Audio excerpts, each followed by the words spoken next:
Black Star Network is.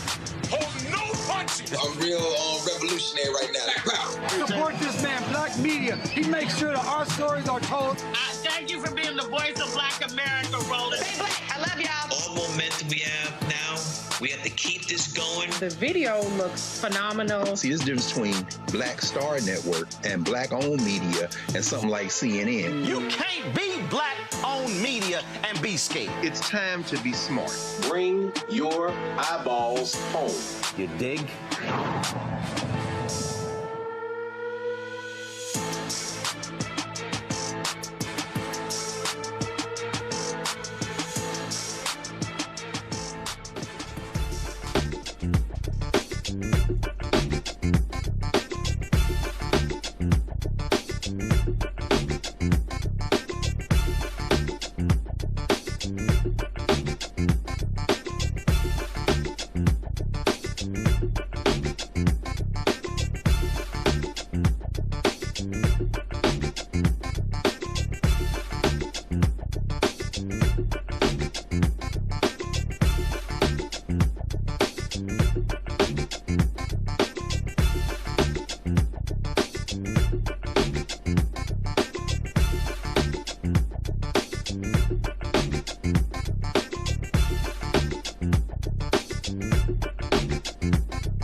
Folks, today is Monday, April 6, 2026. Coming up on Roland Martin Unfiltered, streaming live on the Black Star Network. Bodycam footage out of Jacksonville, Florida has been released showing cops tasing a black man. We'll talk with his attorney, Harry Daniels, right here on the show. Oh, my goodness, y'all. Donald Trump, I thought this was supposed to be this amazing, wonderful, awesome economy. They're touting the jobs report that came out on Friday, but guess what? The Fed chair says we're actually looking at net zero jobs. We'll talk to economist Morgan Harper on the show. Also, Pete Hegseth said, oh my goodness, a soldier who was found in Iran over the weekend, it was like Jesus being resurrected. Yo, seriously, he actually said that, y'all. It's lots we're gonna talk about on today's show. Trust me, it's going to be absolutely insane, including in Baltimore. How is it that right-wing newspaper and television, Sinclair Broadcasting, why are they targeting black elected officials, including the mayor and now Governor Wes Moore? We'll talk with the Baltimore activists about that as well. Lots to break down. It's time to bring the funk. I'm Roland Martin Unfiltered on the Black Star Network. Let's go. He's got it. Whatever the miss, he's on it. Whatever it is, he's got the scoop, the fact, the find. And when it breaks, he's right on time and it's rolling. Best believe he's knowing. Putting it down from sports to news to politics. With entertainment just for kicks, he's rolling. It's on go, y'all. It's Roland Martin, yeah. Rolling with Roland now. He's funk, he's fresh, he's real, the best, you know he's Roland Martin now.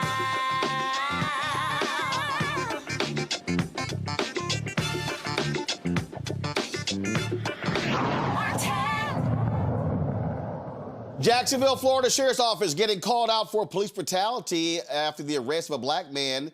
The body cam footage has been released. This is what Dashaun Williams looked like after he was arrested in November. Yeah, this is the photo. Civil rights attorneys Ben Crump and Harry Daniels plus Gerald Griggs are investigating what they call a troubling pattern of excessive force by the Jacksonville Sheriff's Office.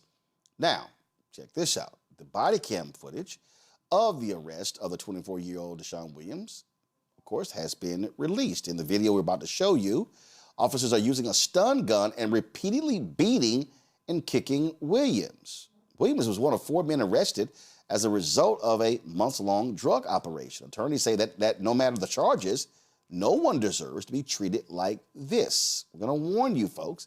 The video is extremely hard to watch. Total time is about 16 minutes. We're not going to play all 16 minutes, but you're going to get a sense of what actually took place. Here we go.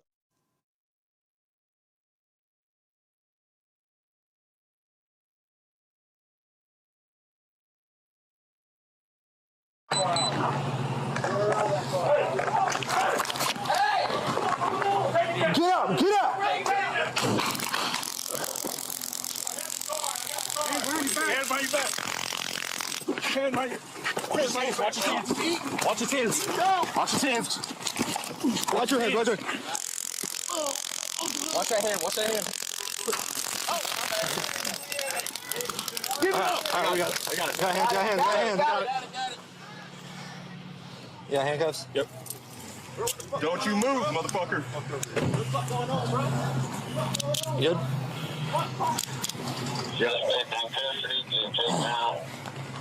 Roll to his right, roll to his right, and we'll search for guns. Have your neck. Nice job, guys. Rescue? Yeah. Call your medic up here, or they're standing by right now. He is clear. Is this car clear? What contact? It's clear, it's clear. I cleared it. Man, just want to say nice on top of You have the trunk pop? No.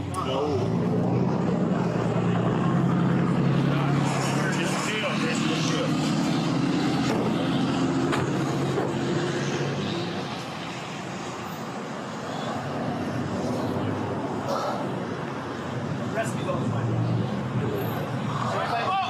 Good?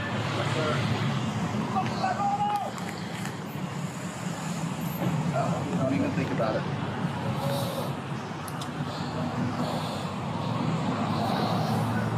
Have them stand by. Let me secure this location. And then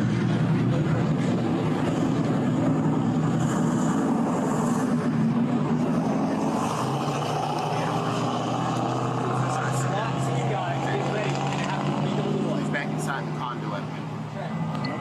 JSO. Nobody in All JSO dudes good?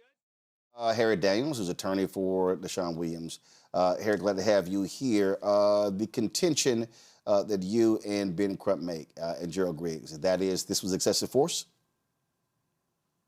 Absolutely. It was not just excessive. It was unlawful force. And it's another video where you can see from the perspective of the officer who was punching him multiple times and another officer kneeing and kicking him in the head. So let's do this here. Control room, get the video, get the video queued up of the officer, the one who was punching. Let me know when that video is ready. Harry, go ahead. Yeah, from my stance, that Dashaun never resisted. He complied. They simply told him to stop. It was part of drug operation sting. He was caught off guard. He didn't see him. He stopped. Then they tased him. The law is very clear that you cannot tase a person for passive resistance. He was not resisting at all. He was being compliant. And also, Roland, what you don't see from that angle, he was tased by two officers, where he not only had 50,000 votes going through him, he had 100,000 votes going to him, which is against taser policy of being tased by multiple officers. So any compliance to let me see your hand, they never asked for it to show his hands. In the video, you can hear him saying, I see his hands. But even if he wanted to put his hands behind his back, he had complete muscular incapacitation, neuromuscular incapacitation with the taser. And during that time, he's getting punched, kicked, kneed in the face multiple times. That resulted in a fractured jaw of Dashaun Williams. And Roland, here's the thing. This happened in late 2025, November 2025. The only reason that the video is now out is because it's through his defense attorney, the discovery was sent to him, and they received a video through the discovery in his criminal case. The Jacksonville Sheriff Office, they posted all the videos to this operation, but they conveniently left out the arrest of Dashaun Williams. Once we got the video, his girlfriend got in contact with Ben and I, and we started from there. But this is not just a one-off. We have an incident that happened, that another video was just released, where another African-American was beaten by the Jacksonville Sheriff Office. So this is systemic, from William McNeil to LaKen Woods. We can name so many cases. Let's roll the video from the other angle.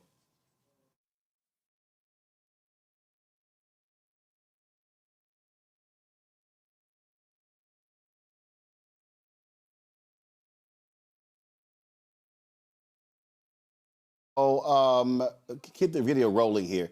So, Harry, I'm sitting and watching this video. I mean, you're right. I mean, we're watching it.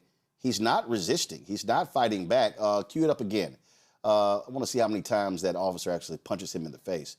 1, 2, 3. These are close hands. 4. These are close hands. 5, 6, 7. So there was 7 times he was punched in the face. Yeah, and I'm watching it. He's not. I mean, even from the other angle, his lower body, he wasn't kicking, he wasn't squirming. The officer's just waylaying on him. Yeah, there's no rhyme, reason. There's no police practices whatsoever. I mean, even you see the blood on the ground there. Yeah. Spitting blood out of his mouth. And you got other angles here. You can see where he got tased at this angle. Then you can see from this angle where they kicking him. You can see kicking him in the face. I mean, this is. Yeah. I talked to John Burris, who represented Rodney King. And he said this is tantamount to the same beating that Rodney King received. The only difference that Rodney King beating was longer. And Roland, this is all on video, body camera. They really don't give a damn in Jacksonville. They don't really care. They get on video, they gonna do it. You know, it's not like it's a amateur cell phone that's capturing them. They really don't care. And it's continue to happen. We done brought lawsuits after lawsuit, settlements after settlement, and it's not getting better. It's not getting better. We have requested DOJ to come in under the Biden administration as well as the Trump administration. And these people here, and let's say what it is, these black men are getting brutalized. It doesn't matter what they're charged with. You know, police officers not judge your executions. Your job is to arrest a person and bring them in front of a judicial officer if they're going to be tried by a judge and jury. That's all your job is. Williams was never, ever resisting. He was compliant. And to be beaten like this, it says something about the Jacksonville Sheriff's Office. And regardless of what his charge is, anybody who can look at this and say this okay, you know, they got to question their humanity. And they're really something that they are part of the system that is flawed. And, you know, we got cases after case in Jacksonville, and I appreciate you for illuminating these things, but, you know, something has to really take place here in Jacksonville. Civil rights activists, protesting, marching, you know, we calling for it, boycotting, whatever is needed in order to deter this, voting, get this sheriff off of office. He's a black guy. T.K. Waters, he's a black sheriff, and he sit and watch his deputies terrorize and beat the hell out of the black citizens of Duval County. All right, then. Well, we certainly will follow this case and see what happens next. Harry Daniels, I certainly appreciate it. Thanks a lot. I appreciate it, Roland. Take care. Have a good night. All right, folks. Got to go to break. We come back. More to discuss. Lots to break down, including how quiet are those black MAGA people? Remember how they were touting how amazing Donald Trump is for black people? Well, we're going to show you the Trump budget cuts, what they want to do. And trust me, what did I tell y'all? Defunding Black America? It's exactly what their entire focus is. You're watching Roland Martin Unfiltered on the Black Star Network. Why does it feel like we're going backward?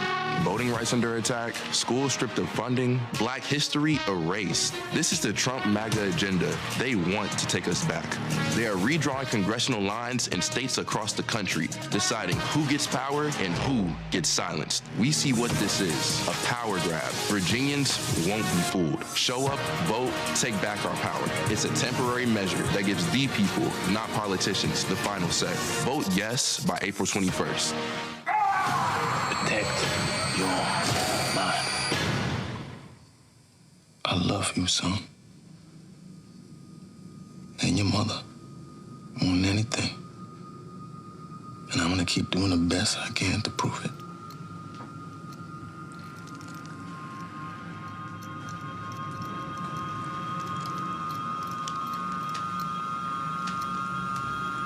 If you've seen it in your mind, you can create it. Protect your mind, son. It's your greatest asset. Protect your mind.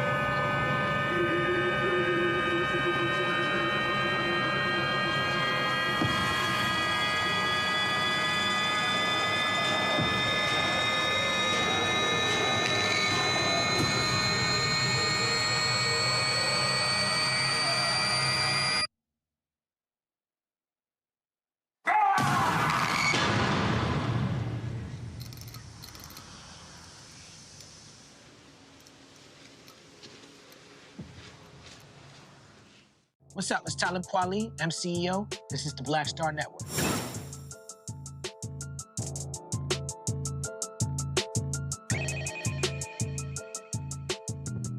All right, folks, let's talk money. Donald Trump, we know he ain't never gave a damn about black people at all. And guess what? His proposed budget makes it perfectly clear that their effort is to continue to defund Black America. Who are they targeting? Programs to promote diversity, helping Black and Hispanic students, and also boosting minority-owned businesses. All initiatives Trump derided as woke. In section after section of this budget request, Donald Trump sought to cut programs he connects to diversity, equity, and inclusion, which he argues discriminates against white people. The proposed cuts, which are tiny compared with the $1.5 trillion budget he wants for the military, reflects his focus on stamping out federal initiatives created to support disadvantaged groups. Let's walk through these cuts. What do they want to cut? Pull them up. $510 million for grants for farmers, for agricultural and research. $82 million in loans for rural small businesses, fully eliminated. $61 million support for farmers and food markets. Yep, wipe it out totally. $240 million for school meals and food education for children abroad. Absolutely eliminated. $659 million for community building grants. $47 million to support minority-owned businesses. Totally wiped out. $449 million for economic development grants for communities. $1.6 billion for weather forecasting, fisheries, and coastal protection. $993 million for scientific research and technology standards. $150 million to support for American exports as well as trade. $2.2 billion for broadband and internet access programs, which actually really helps rural America. And $8.5 billion funding for public schools. $1.5 billion for vocational training and adult education, totally wiped out. $2.7 billion for college access and higher education support. $15.2 billion in roads, bridges, and infrastructure projects. $1.1 billion home energy efficiency and clean energy programs, totally wiped out. $1.1 billion for scientific research funding. $386 million for environmental cleanup programs. $150 million cutting-edge clean energy research. $4 billion to help paying home heating and cooling bills for low-income families. A total wipeout of the program. $768 million for refugee resettlement assistance. $819 million for care and shelter for migrant children. $775 million for local anti-poverty programs, fully eliminated. $5 billion in cuts for public health programs, mental health services, and disease prevention. $5 billion for Medicaid, for medical research. $129 million. Healthcare quality and safety research. $356 million for emergency preparedness and disaster response. $1.3 billion for FEMA community disaster preparedness grant. $707 million for cybersecurity protection. $52 million for airport and transportation security. $40 million for protection against chemical and biological weapons threats. $53 million for funding for homeland security operations. $3.3 billion community development block grants for local neighborhoods. $1.3 billion in affordable housing construction grants cut.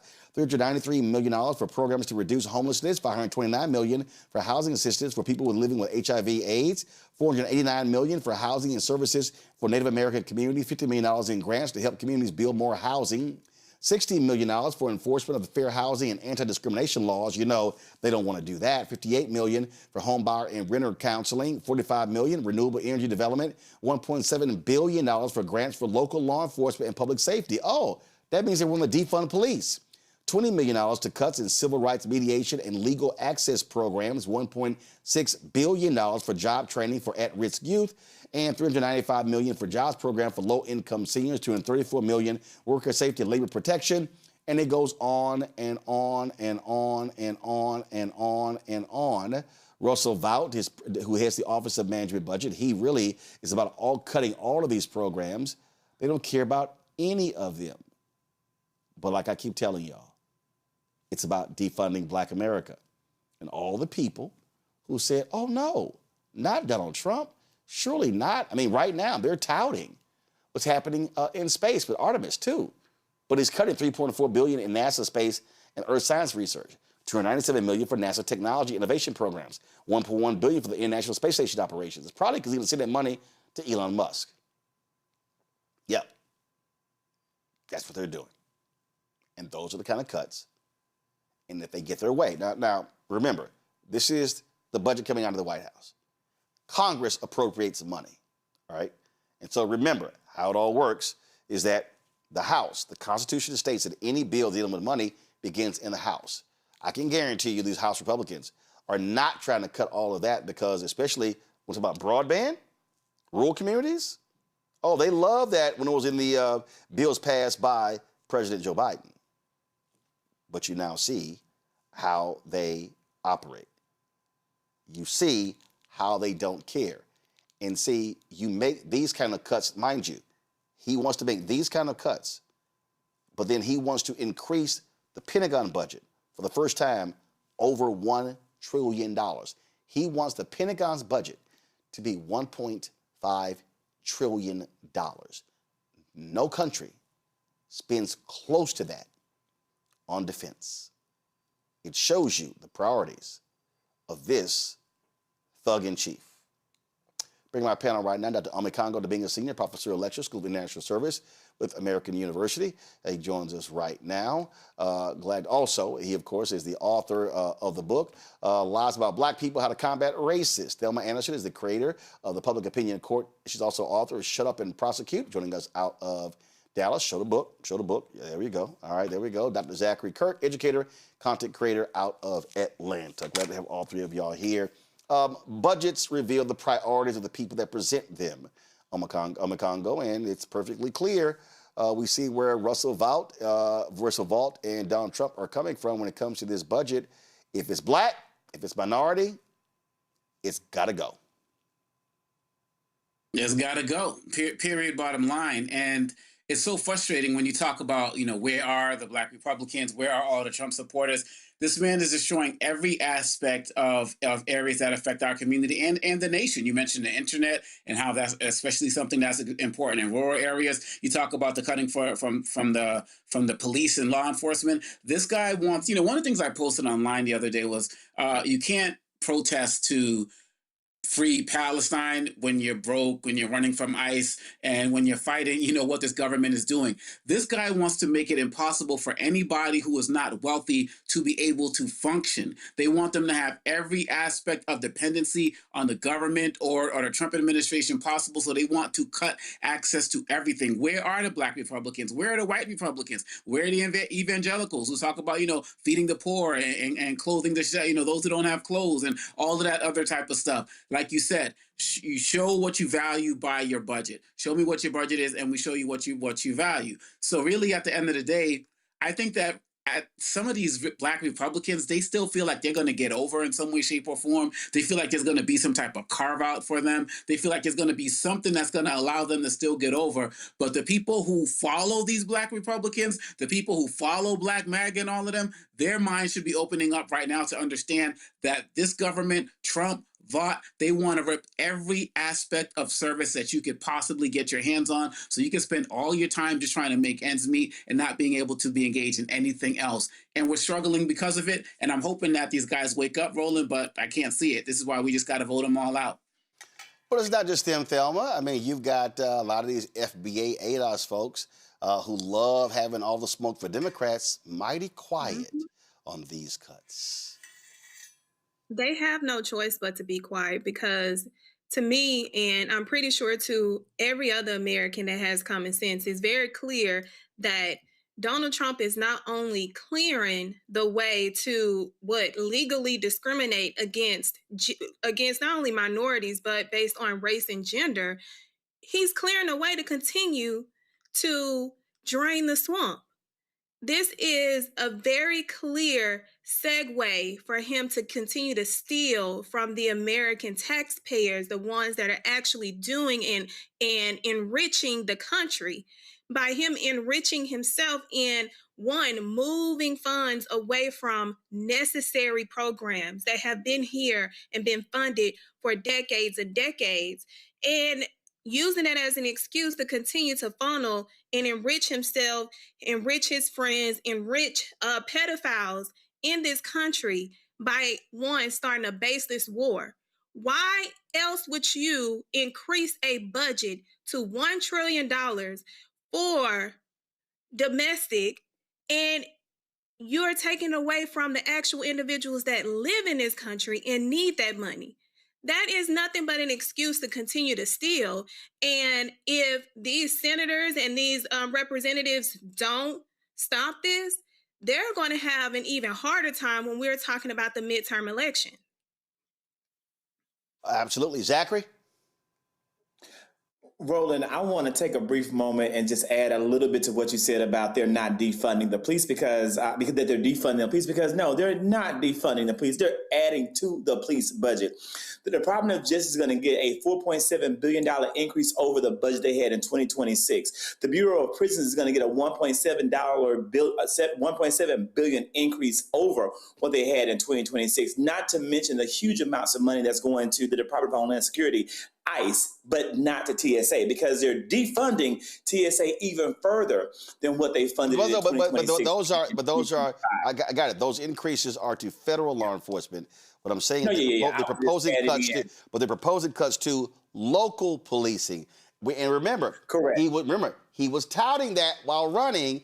And again, trust me, if a Democrat president proposed $1 billion in cuts to local policing, the Republicans would be going crazy. They'll lose their mind.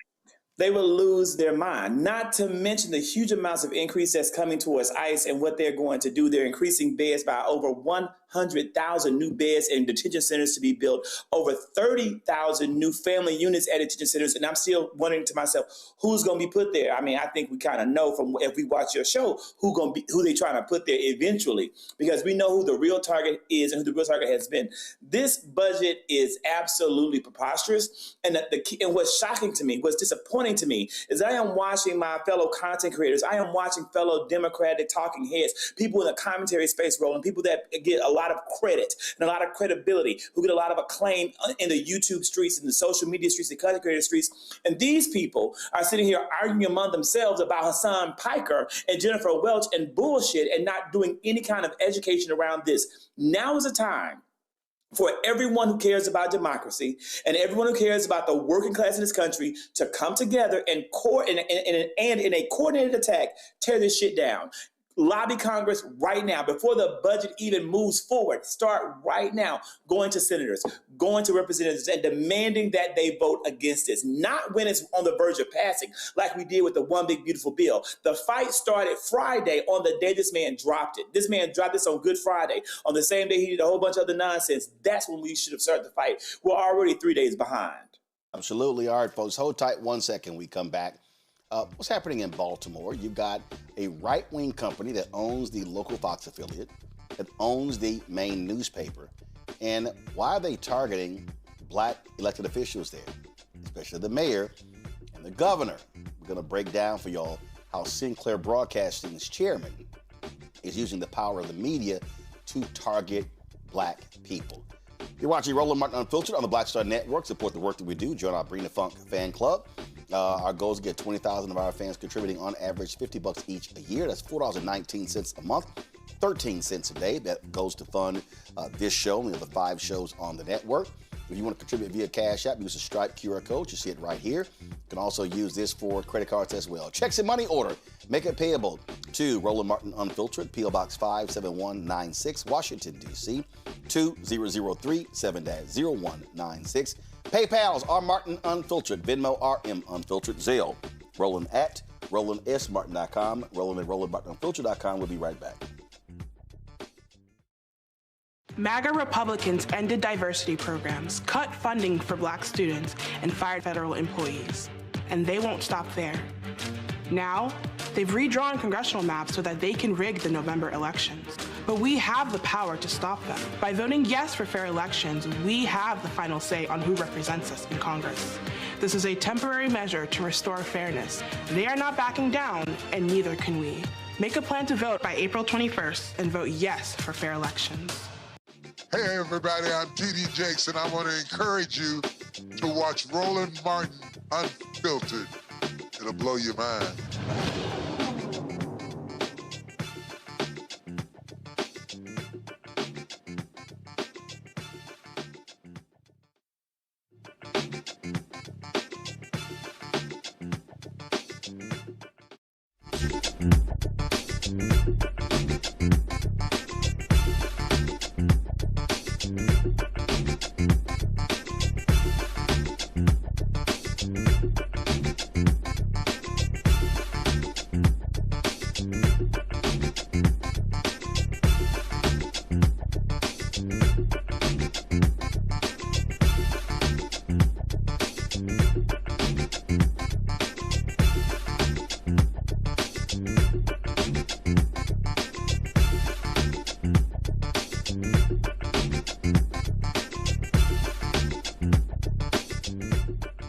You've heard me say numerous times why the media is critically important, the role the media plays. I've always said for a long time, the media can build you up and the media can also tear you down. We're now living in a very unique world in terms of how right-wing folks are looking to control the media, how they're looking to dominate the media landscape. We see right now how Elon Musk purchasing Twitter, how he is using Twitter to drive right-wing hate on that particular app. In fact, Nate Silver, who covers a lot of politics, he put out a tweet talking about these are the Twitter accounts with the most engagement so far in 2026. And you see the red. Go to my iPad. You see the red, and that shows you red right leaning, blue is left leaning, and neutral. And of course, Elon Musk was really upset that a Joe Biden Super Bowl tweet got more engagement than he did, so he ordered the algorithm to be changed to drive his Twitter account. And, so you see right here how they are all echoed. All of these right-wing folks, you see how they built up and how they're echoed. Then, of course, you now have the Ellisons who purchased Paramount, who also just closed a deal to get Warner Discovery. And then, of course, we can, obviously, you look at Rupert Murdoch's and Fox News, Newsmax, Salem Radio. Then, of course, we look at the Nexstar deal. They're trying to get Tegna, Sinclair Television. They own a number of local stations all across the country. The chairman also was involved in the buying of the Baltimore Sun. Now, keep in mind, he doesn't have any official role at the Baltimore Sun, but doesn't mean he doesn't run and control the Baltimore Sun. And he does. And what has been happening in Baltimore, he has been using the Fox affiliate and now the Baltimore Sun to specifically target African Americans. David Smith is from Baltimore, and he believes that he's really representing white Baltimore, and he frankly believes that black folks have too much power there in Baltimore. Now, you won't hear him say those things, but you have an absolute right-wing agenda that's taking place in Baltimore as we speak, and he is using the media to go after as many people as possible. They were attacking Mayor Brandon Scott all throughout the election. He won in huge numbers. They couldn't stop that. And so you see what's going on. Now, Semaphore reported this today. They're exclusive. Maryland's biggest newspaper is going after the governor's 2028 campaign. So when you see this story, it says the owner of Maryland's biggest paper and TV stations is keeping close tabs on his outlet's investigation of the state's governor. In recent months, the Baltimore Sun has brought on a team of investigators from its sister television station Sinclair to comb through Governor Wes Moore's records as he seeks re-election and eyes a potential White House run. Now, what's interesting is they report that they sent some emails emails and letters to Governor Wes Moore's team asking for them to respond to a number of issues, including the governor's service in the Army, the basketball scholarship he had been offered, and other questions. Then they got frustrated with them not wanting to answer. So it says, one of the investigators, Drew Sellens, fired off a note to the governor's communications director, David Turner. And then it goes on to say, blah, blah, blah, blah, blah, and hard-hitting. Well, but what happened was they were all on this email. It says the Sun's investigative team was thrilled with the email. That's a hammer. Sean Lawler, another investigator working on the Sun project, responded, accidentally including Moore's team on the reply. Minutes after the note was sent, several email addresses attempted to recall the unseen Lawler's email. Too late.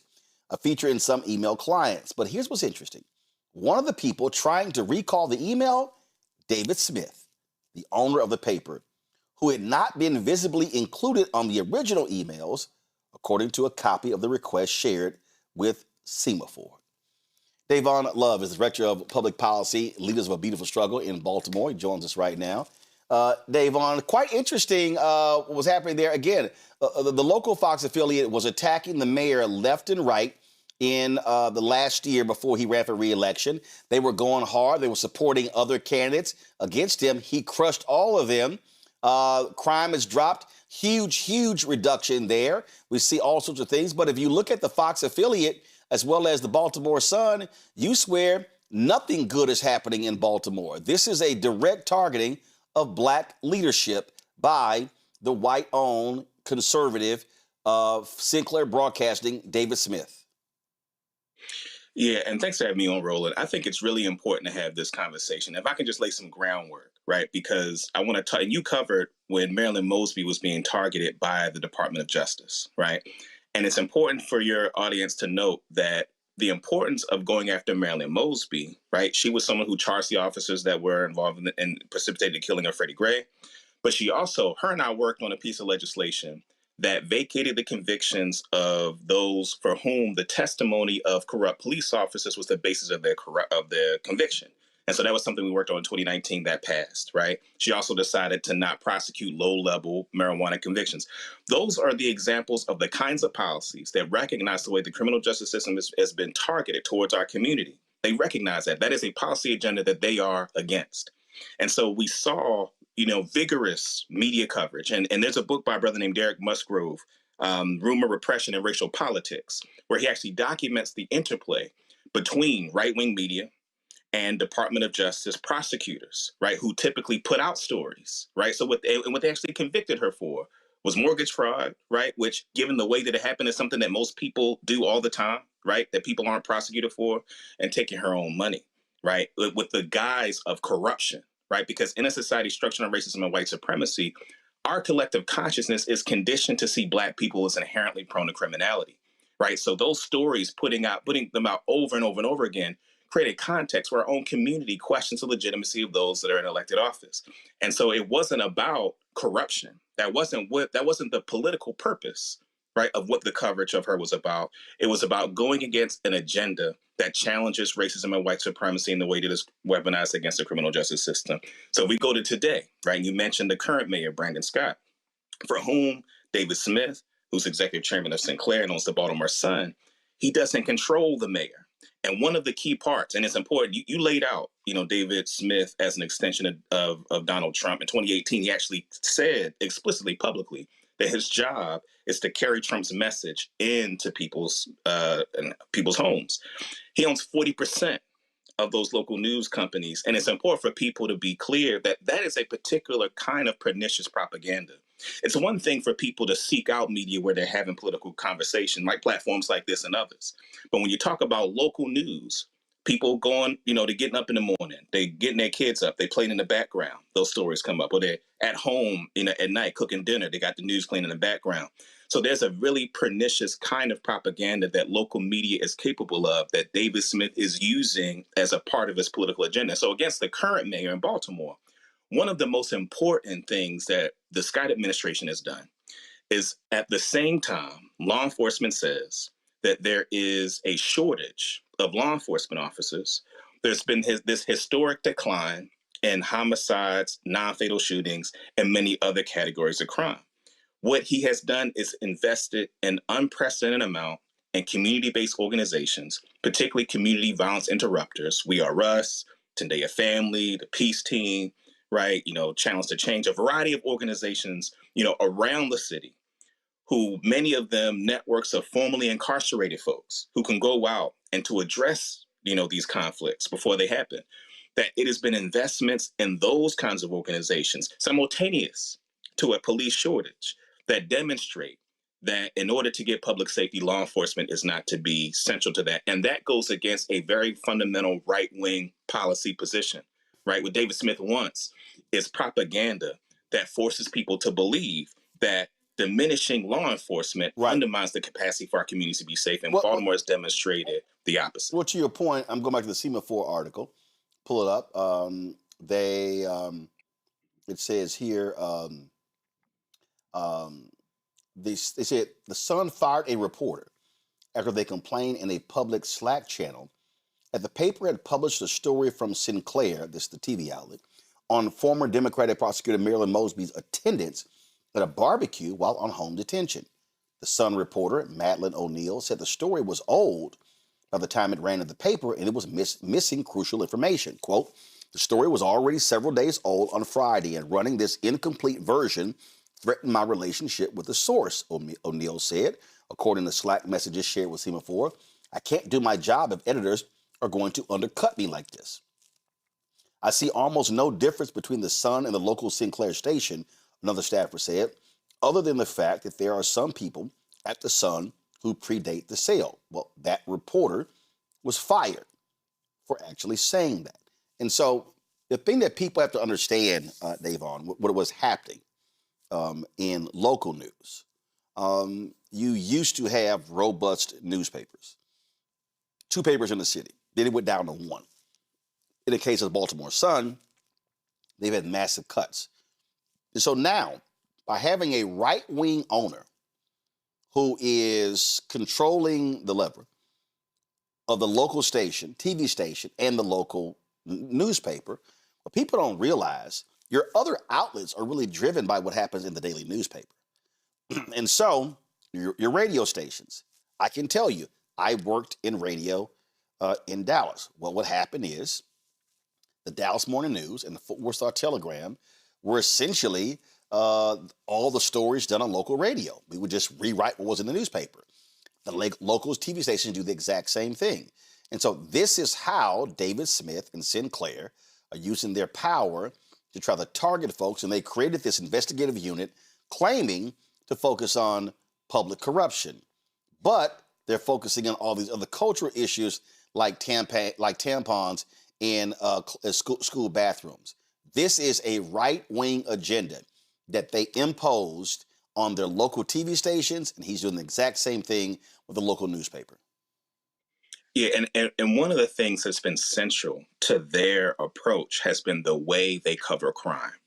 And of all the things that I'm going to say, this is, I think, the most important thing that I'm going to say, in this conversation, is that societal anti-Blackness and the way that it operates is that stations like Fox 45 and the Baltimore Sun will report on individual instances of extreme acts of violence, right? So, and they're actually focusing a lot on youth.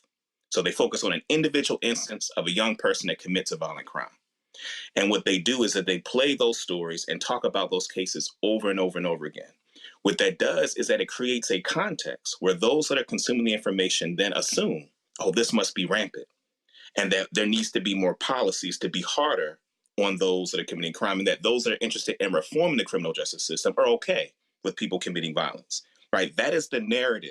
That's a centerpiece of Sinclair Broadcasting's propaganda. And so what has happened, in fact, one of the things that I've been working on is pushing to change a practice in Maryland that automatically charges youth as adults. So, and incidentally, the Maryland House of Delegates just passed the final version of the Senate pass, which modifies, right, the way that young people were automatically put in adult prison, where many of them spend on average 180 days in adult prison. 85% of them are way back down to the juvenile system, where they get access to education and mental health services, where when they're in adult prison, they get access to none of it. And that was difficult for us to move because the Sinclair Broadcasting, Fox 45, the Baltimore Sun are vehemently opposed to it and put out propaganda that says that those of us that support the policy change of making sure that all of our young people start in the juvenile system where they get access to services and stuff, that they characterize that as being okay, as being complicit with harm, with people who commit harm. And the policies that we pursue don't impact the ability to prosecute young people that cause extreme harm. Well, this is about the... Yeah, it's the framing. And look, I mean, this is taking a page out of Rupert Murdoch's The New York Post. It's exactly what they did. I mean, so their whole deal was they focused on the sensational, it was on the crime, it was on the victim, and they still do it to this day. And again, that's right. And so what we have to understand, which is why I'm always saying, why you have to have Black-owned media, how we also have to support Black-owned media. You also have in Baltimore, they created this nonprofit newsroom. What was the Baltimore? Was it the Baltimore Bee? Baltimore Banner. The Baltimore Banner. Baltimore Banner. Mm-hmm. Trying to establish itself.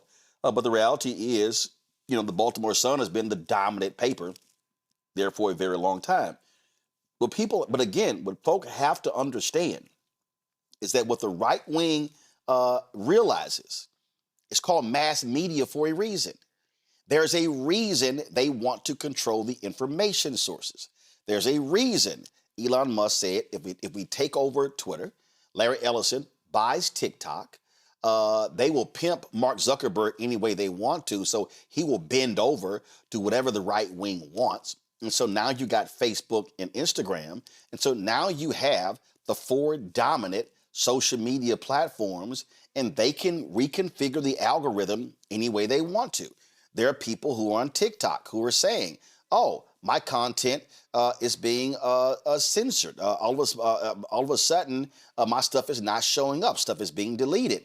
And so it's mass media. When you have the ability to reach the people and talk to them in a way and reach them in large numbers, you can now move and persuade them wherever you want to. That's exactly what they are doing. And what black folks in Baltimore need to recognize is what is going on there. And that's when black people have to say, no, we're not going to buy the Sun. We're not going to watch that Fox affiliate. And by the way, if anybody out there, if you are advertising on those platforms, we ain't spending any money with you because the owner is anti-black. That literally has to be the response. We must be supporting black-owned media or other independent media, but also saying to those outlets, you're targeting us, we're going to target your pocketbooks too. Yeah, and I want to pick up on the point that you raised about the way that they impact the larger media ecosystem, right? Because there are ways that then other media outlets will follow their coverage, right? Because they have the newspaper of record, right? Because they have an affiliate that does a bunch of like in-depth commentary, right? And so I think, and so I'm going to give a couple of examples I think are important, like things that seem innocuous, but have a political agenda behind it. One of the things that David Smith worked on was a ballot question, right? And he funded, there's this group called Peace. So it's led by a brother who's a black Republican, right? Young, brother about my age. And so he put, several hundreds of thousands of dollars into a ballot question that would have reduced the size of the city council. Now, on the face, the rhetoric that they put out is, well, if you reduce the size of the city council, then you're going to get more efficient city services, right? That they're going to be more responsive, right? This was the argument that was put forward by the organization that David Smith personally, so not in the capacity of Sinclair's Baltimore Sun, but personally invested in that ballot question. The reality is that reducing our city council from 14 councilmanic districts to 8, right, would have created two things. One, it would have made it easier to buy off. It's less elected officials to buy off, right, in terms of supporting its agenda. But what it does is that it makes these districts much larger, which creates more opportunity to dilute black political power, right? And so that was something that, myself and many others, and I know, the mayor of Baltimore was included in this. A bunch of other more radical, organizations were involved in the effort of fighting this ballot question. And normally when ballot questions appear, most people just kind of check the boxes. But there was an effort to challenge questioning. And unfortunately, it's a 2024 election where we won, where we were able to defeat that ballot question. But the reason why I wanted to pick that up as an example is that it's one of those things that, again, sounds very innocuous, right? But it's a part of a political agenda of diminishing black political power. And so it's even more important for people to pay attention to that. One other thing I'll also add that I think is really important is that when we talk about the distribution of public resources, right? Sinclair continuously does this thing where they're demonizing investment in black-led grassroots organizations. And they target specific organizations. So an organization like We Are Us, right? I mentioned the historic declines of violence and homicides. There's a group of clergy, formerly incarcerated folks, and Sinclair has done stories to delegitimize them, right? There's an organization called Safe Streets that does community violence intervention. Several stories to delegitimize them. That's not a natural kind of neutral opinion that David Smith holds or his company holds. It is a part of a political agenda because they want to demonize the expenditure of public dollars going to black organizations. And when you demonize those as inherently criminal, the ways they've gone after the mayor, right, and tried to deem expenditures that the mayor puts out, particularly MONSE, which is the Mayor's Office of Neighborhood Safety and Engagement, which is kind of the violence prevention hub that was created under his administration, and demonizing and criminalizing that. And unfortunately, Sinclair Broadcasting has the help of our state's attorney, Ivan Bates, right, who ran on a kind of corporate, tough on crime, right-wing agenda as kind of a nemesis to the current mayor, right, carrying out and being an exponent of their agenda. And so I think it's important that in addition to the criminalization of Black people, particularly Black youth, as a weapon to try to push their right-wing agenda and get our own people to be scared of our own people, which is something that we got to do some work on. And that's why I'm grateful to be on this platform to talk about this. But also the distribution of public resources. Our biggest access to capital is the public sector, right? And if we allow Sinclair through its right-wing media, right? And you actually, I watched before I came on, you were talking about some of the cuts that the Trump administration made. Yeah, I'm always trying to explain. I'm always trying to explain to our people that if you look at contracts for a reason, the reality is African Americans, we're getting more dollars through government contracts than we do from corporate. Black people were frozen out of corporate America for a very long time. And you didn't get your first blacks in corporate America until the early 1970s. And so we start talking about resources, we're talking about city, school board, county, state, federal.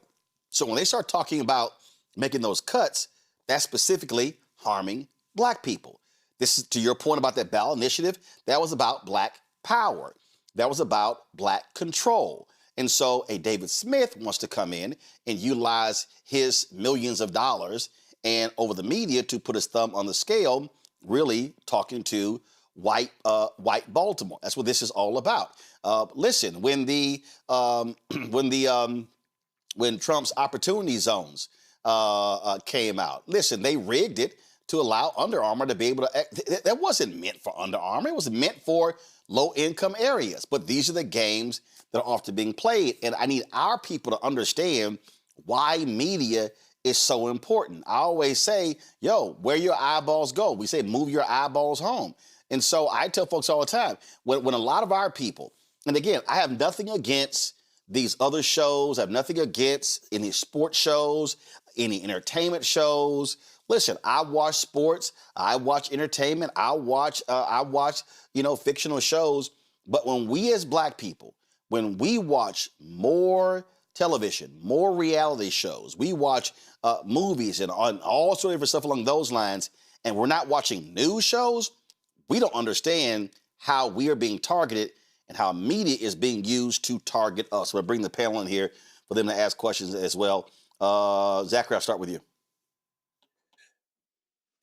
As I'm listening kind of through everything that you've said and everything that's there, this seems like a really serious situation that's only going to get worse because so much of our media is being controlled. That's being sold off and being controlled. What can we do about it right now to stop it? Me, the people out there, the listeners, what can we do to stop this or have an impact against it? I would say two things. The first is that we need to have in our conversations some really important media literacy, right? Because I think part of the challenge is that many of us don't understand that a lot of the media, even though social media has made it so that smaller platforms are able to reach further, it has also allowed for corporations to have further penetration in terms of their message, in terms of the things that they want to put before us. And so it requires some really important media literacy where we have an understanding of what is the political agenda, right, of the institutions that are giving us news, however big or small the platform is. That helps us to check, to be able to say, okay, this is why we're getting this slant, right? So that's one thing, is that just really particularly those that see themselves as like politically engaged, like there needs to be a serious kind of media literacy, right? So that's one thing. The other thing I would also say is that we need, as Roland kind of alluded to, we need to think about how to impact the bottom line of a lot of these companies, right? And so Roland mentioned like advertising, right? And I think that's one way to go. I think we also need to think about like what are some policies that we can implement to impact their bottom line, right? What's some public dollars, right? Or tax breaks that the companies that are affiliated with Sinclair and others, what are the ways that we can impact their bottom line and really force elected officials to take action? Because one of the things that I've been extremely disappointed in is that there hasn't been, many of the major elected officials in our state outside of the mayor of Baltimore. There haven't been folks that have directly gone after and criticized Sinclair Broadcasting, Many of them are afraid or are afraid to, right? It's easier to not to. And so I think a part of, so again, Roland talked about advertising, but we need to get our elected officials to move policies that impact the bottom line of these media companies and the companies that they're connected to. We need to begin to do that so that we're on the offensive as opposed to just on the defensive, trying to mitigate the impact on policy that their media agenda has. The thing is here, when you drive down their ratings and drive down their circulation, you impact their money. And when you also boycott their advertisers, you also impact their money. Thelma, go.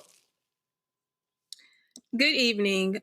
One question, or not even just a question, a suggestion, because I know one thing we have to do is think outside of the box. We have to beat them at their own game using the turf and their pedigree.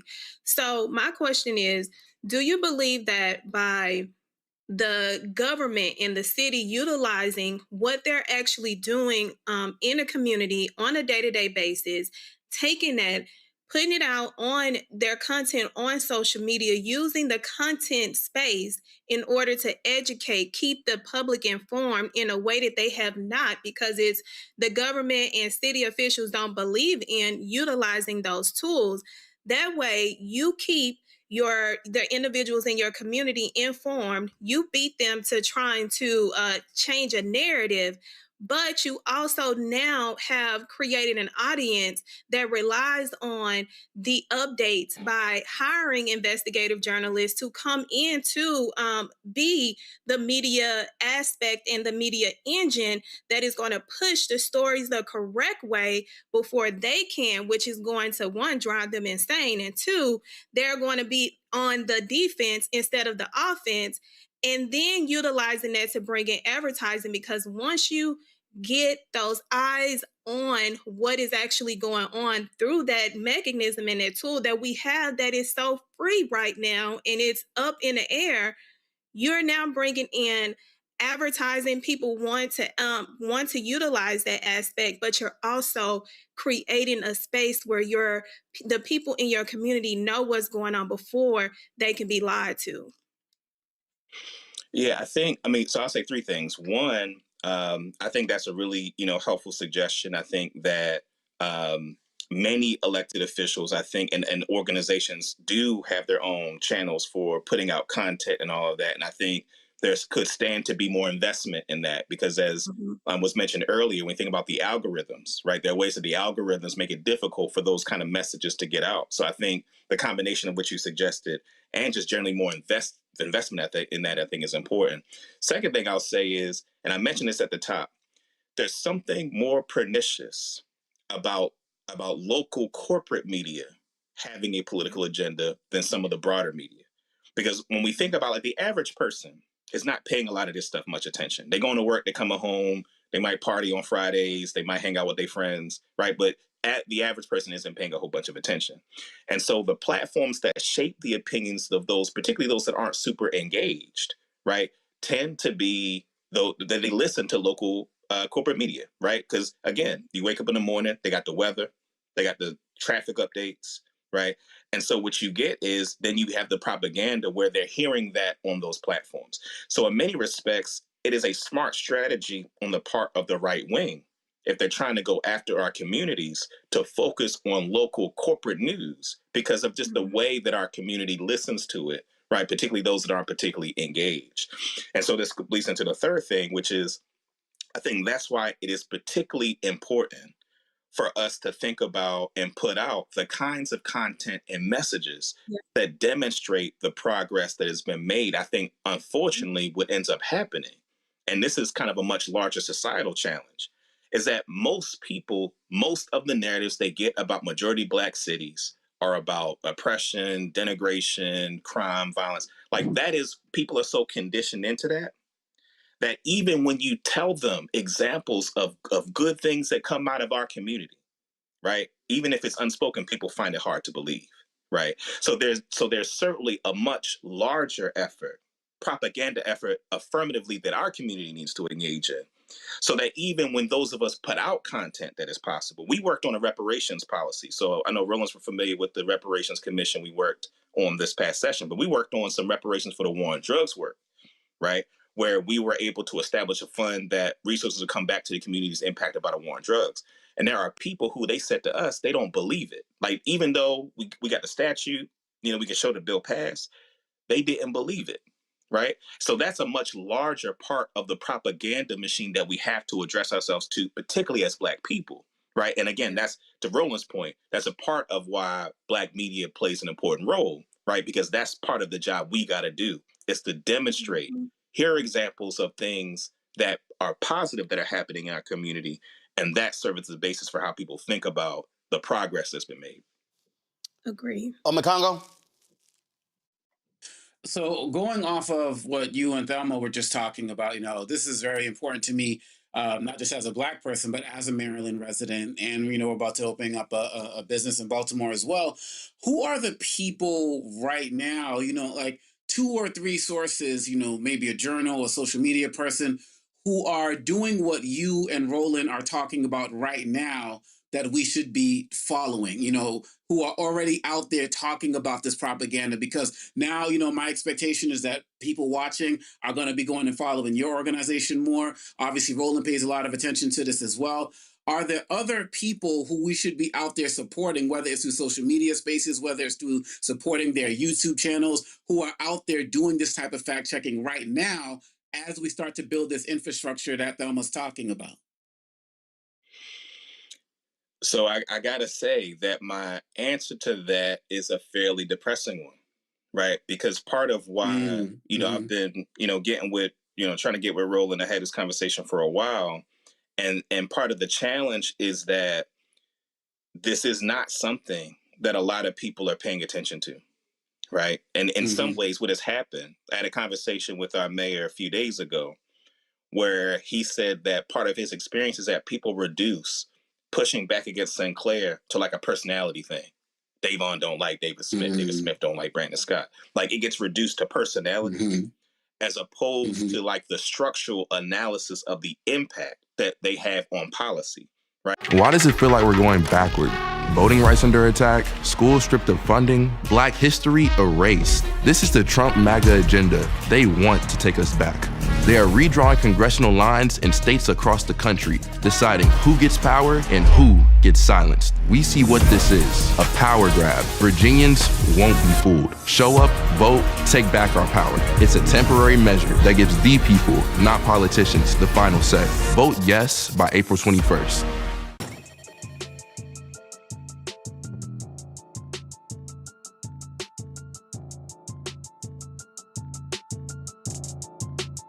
Folks, on Friday, the Bureau of Labor Statistics released its March report. There were 178,000 jobs added last month, causing the overall unemployment rate to dip to 4.3%. The national numbers continue to mask persistent disparities in the labor market, especially for Black workers. Unemployment dropped slightly to 7.1% for Black workers. However, unemployment for Black men inched up to 7.3%. But once again, the unemployment rate for Black women dropped to 6.1%. Morgan Harper, the Director of Policy and Advocacy at the American Economic Liberties Project, joins us right now. Morgan, glad to have you back on the show. So here's what I found to be quite interesting, Morgan. Trump was running around taking a victory lap when the numbers came out. But that masked the reality that, frankly, the job market has sucked since he got back to the White House. Yeah, like we've been talking about, there's the top line story, and then there's the story when you dig into the numbers a little bit. And look, I mean, the top line story, job growth did exceed expectations from what a lot of people were expecting. But let's dig in. So, as has been the case for a while, the healthcare numbers continue to drive that growth. We had talked last month about how there was this big strike with the Kaiser Permanente network. That strike was resolved, and so a lot of the boost in the healthcare numbers was partly due to that. And also, we have talked about having most of our job growth come from the healthcare sector is not necessarily an indication of a very strong economy, especially when the promise is that we're rebuilding domestic manufacturing. There was some uptick in the number of manufacturing jobs created this month, so I want to make sure everybody has the facts. But we are still very much trailing the types of manufacturing numbers that we were seeing before the beginning of this second Trump administration. And then there was, some increase in other sectors like local government and retail. But overall, yes, Roland, the job market is pretty stagnant. And when we look at a couple of things, there's room for concern, and I'll tick through those. So one, walk through it. Figure. Yeah. So one, interesting figure, and I got to give credit to one of my colleagues at American Economic Liberties Project, Helene Olin, former Washington Post columnist, who put this in a piece in MS Now. So there's this stat around the number of recent college grads that are working jobs that don't require a college degree. That's now at levels that we haven't seen since the Great Recession. So that's one point I would say, particularly for a lot of recent college grads. Even in this month's data, the younger or for younger folks, the data's gone up a little bit. We have to put this all in the context over a longer period of time, not just the month.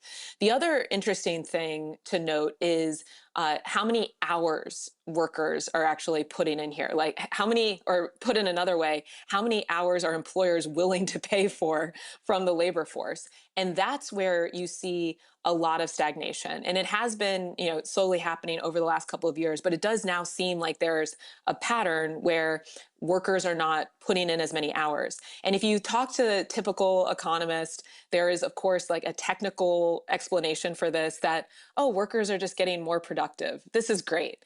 But just as likely is that people would like to be working more and they aren't able to because employers aren't willing to pay them for more hours. And regardless of what the explanation is for why people are working fewer hours, that does mean that they are making less money, right? Assuming you're getting paid for each hour that you work, which is a pretty safe assumption.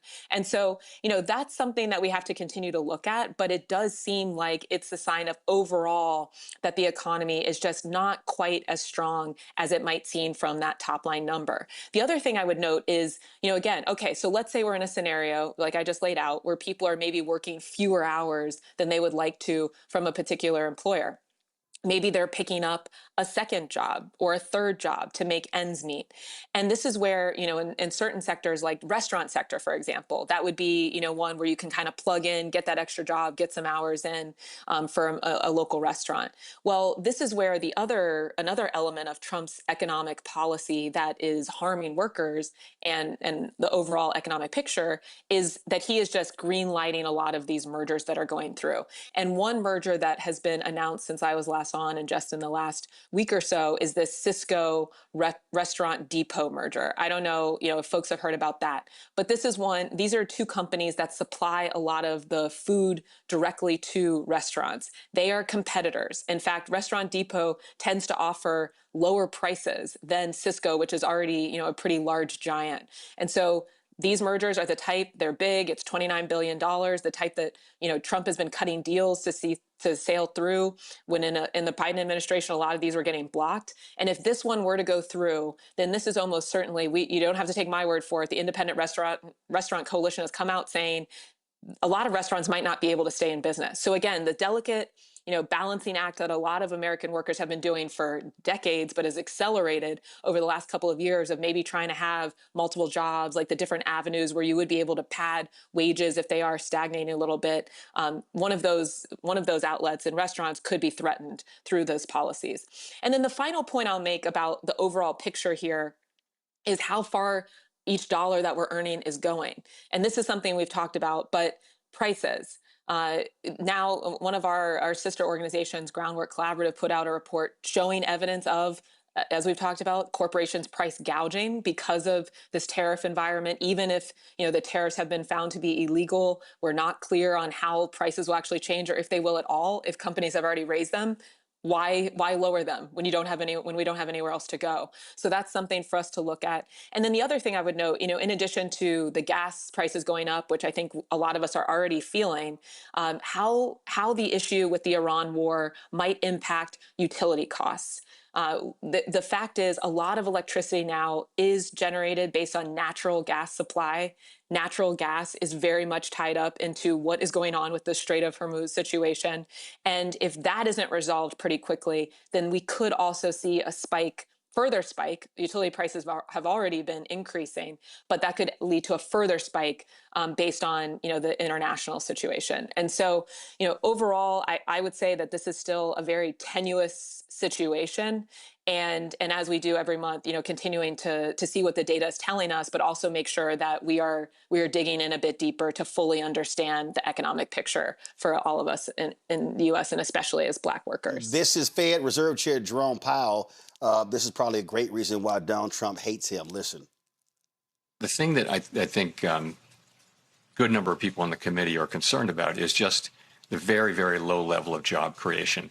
If you adjust what has been the trend job creation over the past, let's say, 6 months, if you adjust that for what we think, our staff thinks, is the overstatement due to overcounting, effectively there's zero net job creation in the private sector. Zero. Yeah, exactly. And this is why it's important to look at the full picture. So yes, this month, it is a bit higher, but we have to look at over the last few months and how that's all averaging out. And like I was saying, I mean, a lot of the jobs being created in the healthcare sector, even among you're accepting as fact the jobs that are being created, those are not necessarily a sign that we have a robust economy here where companies are innovating. Quite the opposite, right? If most of our job growth is coming from the healthcare and social service sector, and it's also not that many jobs, then I agree. Not that Jerome Powell's looking for my validation, but I agree. I do not think that this is a sign that all is well. In fact, quite the opposite. Questions from the panel. Ome Congo, you first.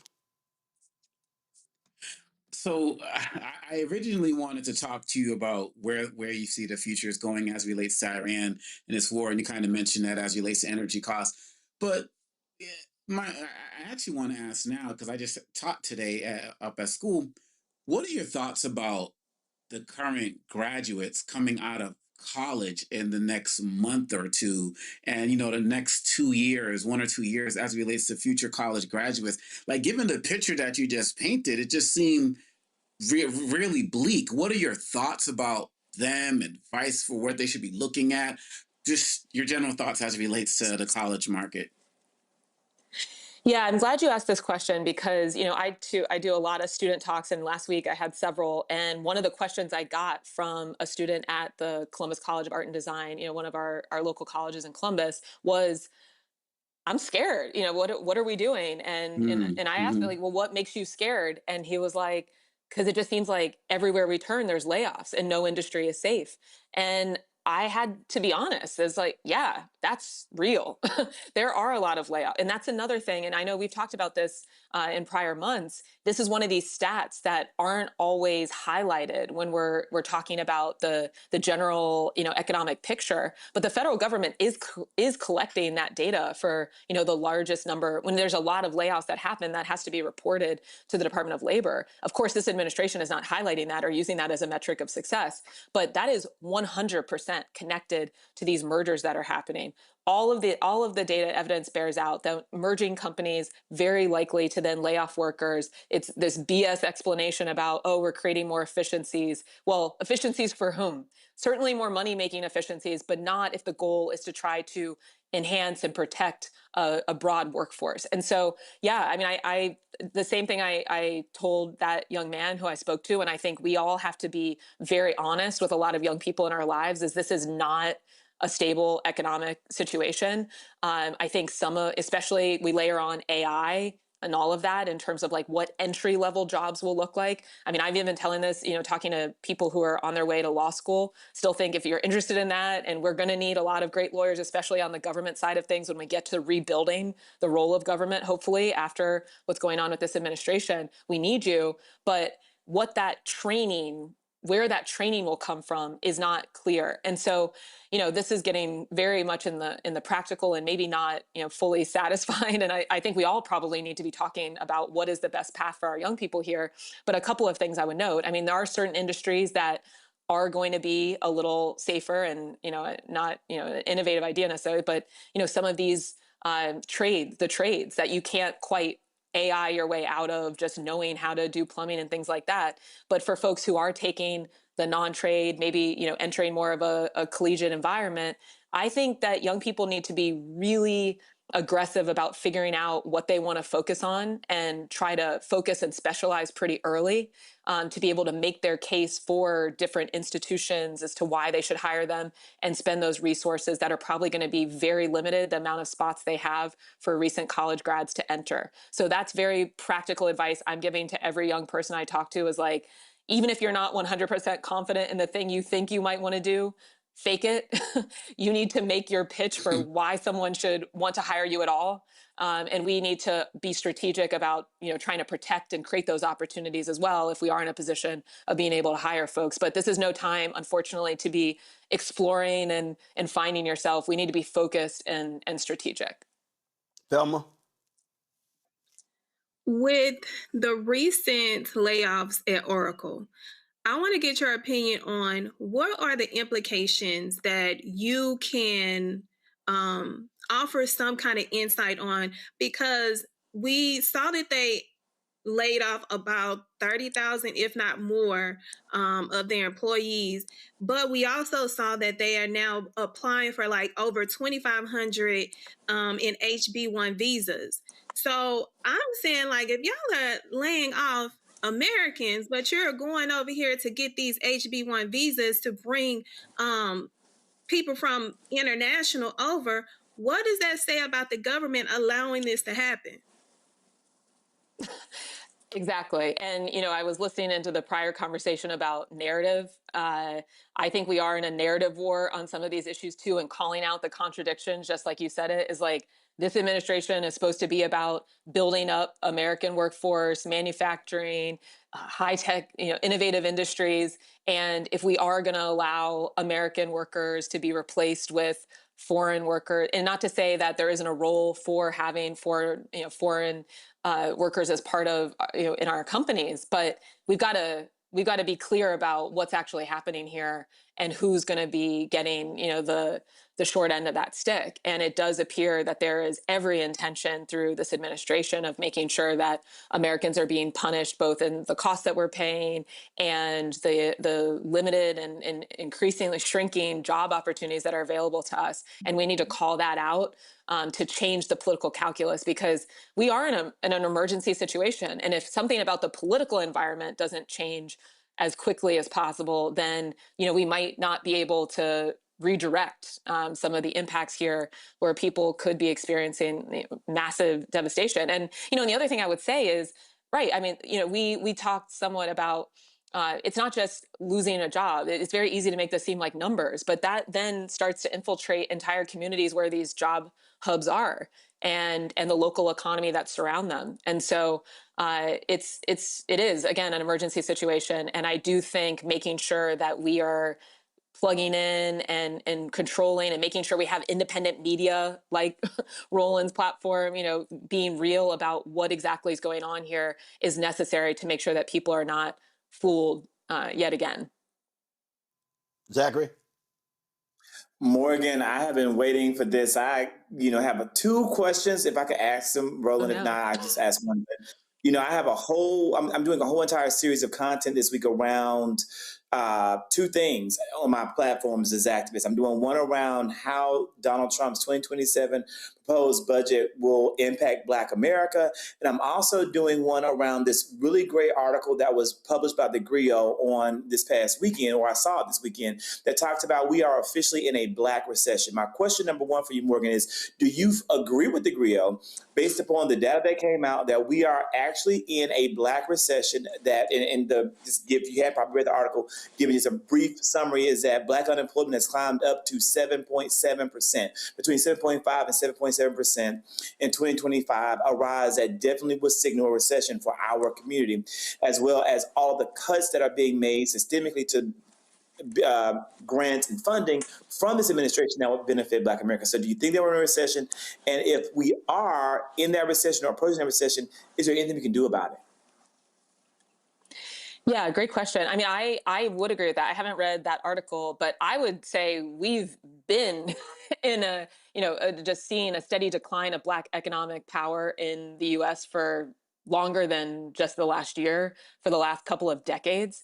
And a lot of those dynamics are being accelerated because, as we're seeing with the unemployment numbers over the last several months, the overall unemployment maybe is holding steady or lower, but we're seeing increases in Black overall unemployment, men, women, et cetera. And so that's just indicating a disparity, but the disparity already existed. And so, yeah, I do agree that we're in a recession. What we do about it, you know, I mean, I think it's going to be tough to do much, like I was saying to responding to one of the prior questions, unless we get more political power. And so I do think that's one of the conversations that we need to be honest about. And Roland, I think this is, you know, something that came up when I was there for the State of the Union discussion about what we mean when we say building Black economic power and for whom, and working together on a strategy that is not just about making sure that a few of us succeed, but the broader community and businesses of all sizes across the country. We, I think, gave up a lot of power in being content with just a slice of the pie, even if it wasn't going to necessarily extend to the community as a whole.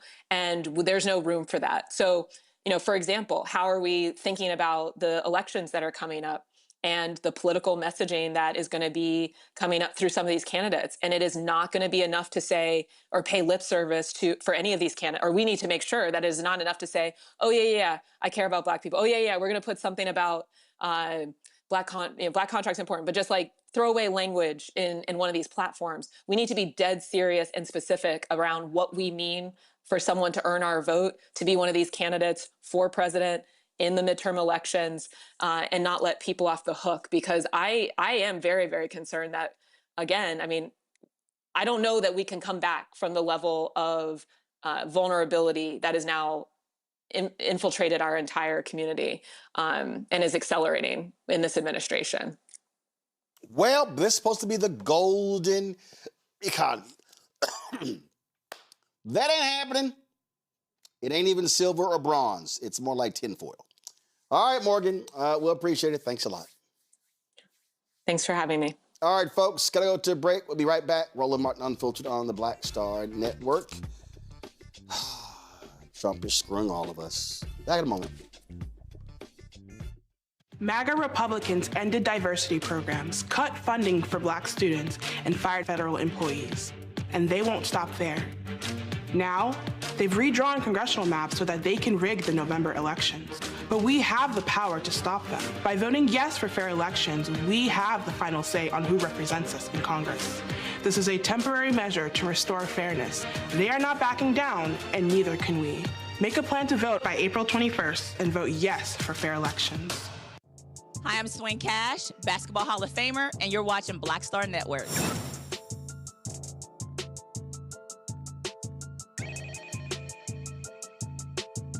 Folks, time for Black Star Network headlines with Brittany Noble. Tennessee Governor Bill Lee, a Republican, signed a bill into law that makes it easier for people with felony convictions to have their voting rights restored.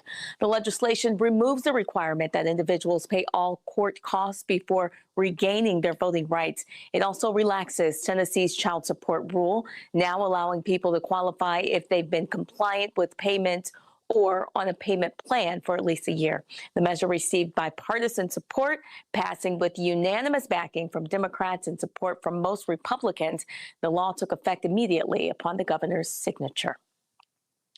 In Chicago, the family of a 13-year-old killed by a cop in 2021 hopes to finally get some justice as their wrongful death civil trial begins. Jury selection in that trial against the police department and former police officer Eric Stillman for the death of Adam Toledo started today. In March of 2021, the teen was shot and killed during a foot chase. In 2022, the Cook County State's Attorney's Office declined to file criminal charges against Stillman in connection with the shooting. The Toledo family claims Stillman did not follow department protocols as he chased and then fatally shot their son. And now a jury will decide whether the Chicago Police Department is liable for Toledo's death. A former special police officer who stomped on an arrestee's face while the person was already pinned to the ground will spend 12 months in prison. U.S. Attorney Janine Pirro said Bridget Robertson violated the constitutional rights of a citizen while acting in an official law enforcement capacity during the 2023 arrest. On June 24th, Fourth, in 2023, Robertson was working as an armed security officer for specific protection services at a McDonald's. And according to court documents, she became involved in an argument with a patron, which escalated into a physical altercation. And when officers from the Metropolitan Police Department arrived and successfully subdued the patron, Robertson stepped over the individual and stomped on their face, causing injuries that resulted in bleeding. It was later determined that Robertson's actions had no legal justification. An Illinois teacher is under fire after emailing a racist image to staff members that read 10 little N-words. That incident, it happened in Kankakee County School District 111, where the Board of Education took action against a special education teacher at Kennedy Middle School. The superintendent says that the teacher submitted a resignation letter that included apology, but the board rejected it, choosing instead to terminate her employment to send a stronger message. This is not the first incident for that district. In 2023, the board fired another teacher who was recorded calling a high school student the N-word in class. Veteran actress Dee Freeman has died.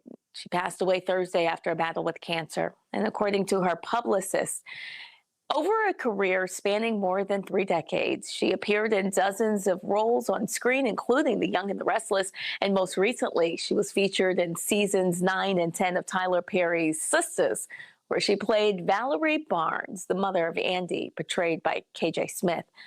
Born Dolores Dee Freeman in Louisiana, she enlisted in the U.S. Marine Corps after high school, and she later built a strong foundation in theater, appearing in more than 80 stage productions before transitioning to television and film. She was 66 years old. Roland, back to you.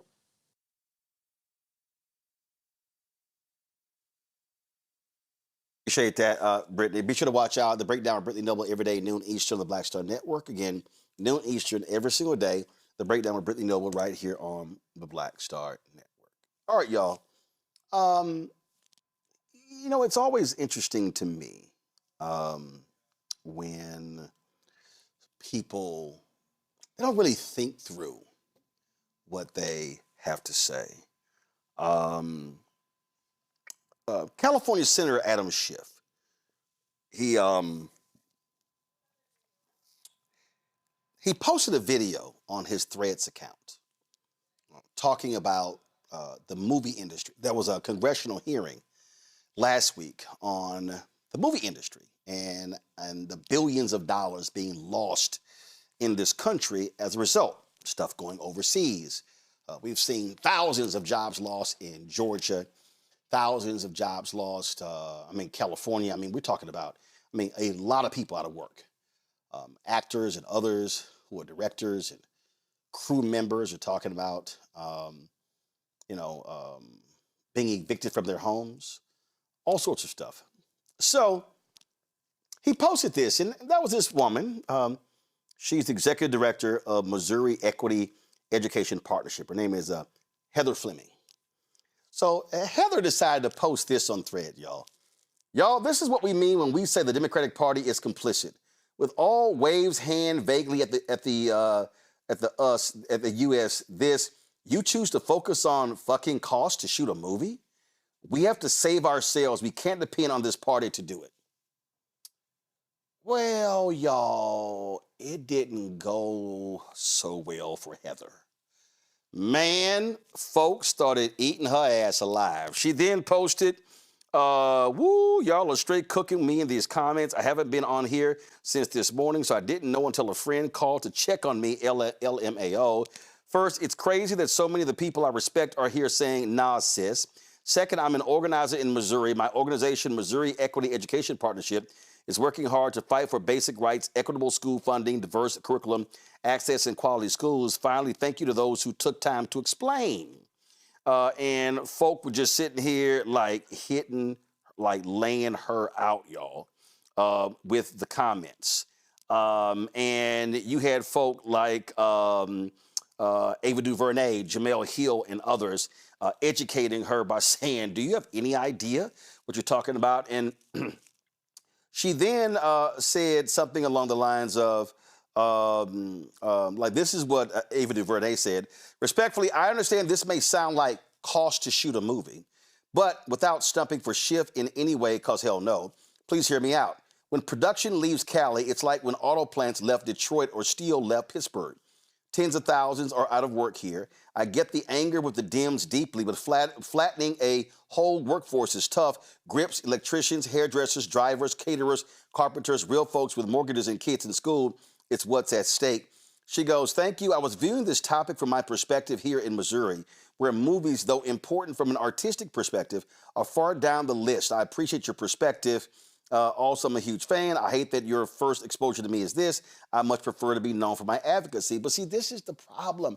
This is the problem, Thelma, when people just hop on social media and they don't think.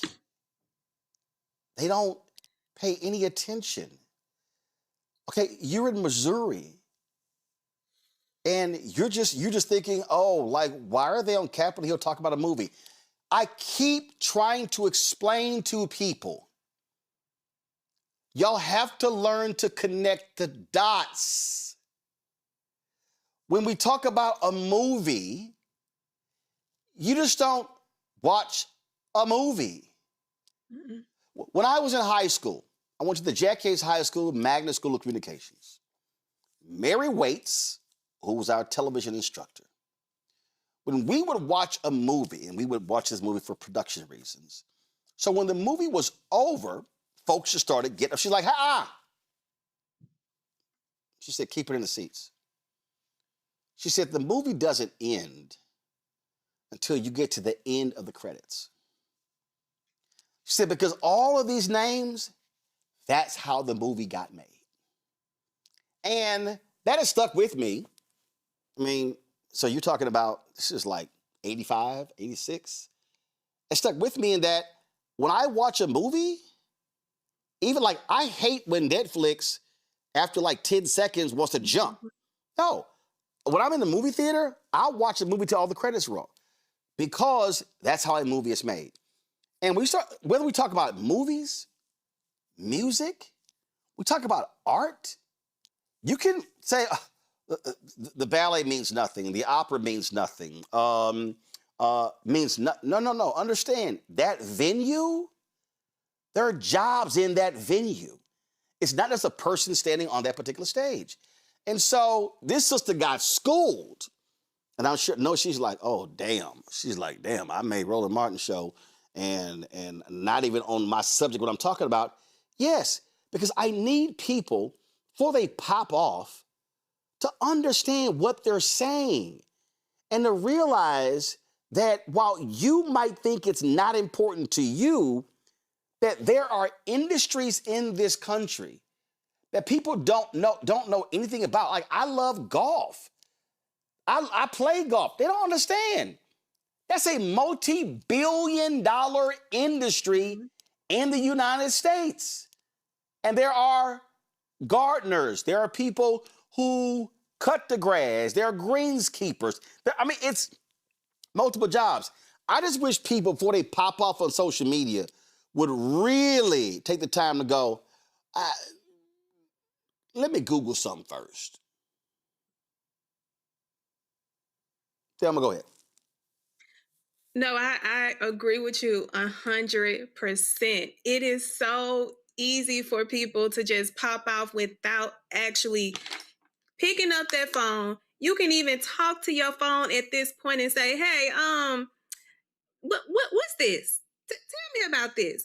But they are too busy trying to be seen as these false experts and thinking that they know what they're talking about until they land on a topic or a lane that they just decided to pull out their phone and record and then check the source.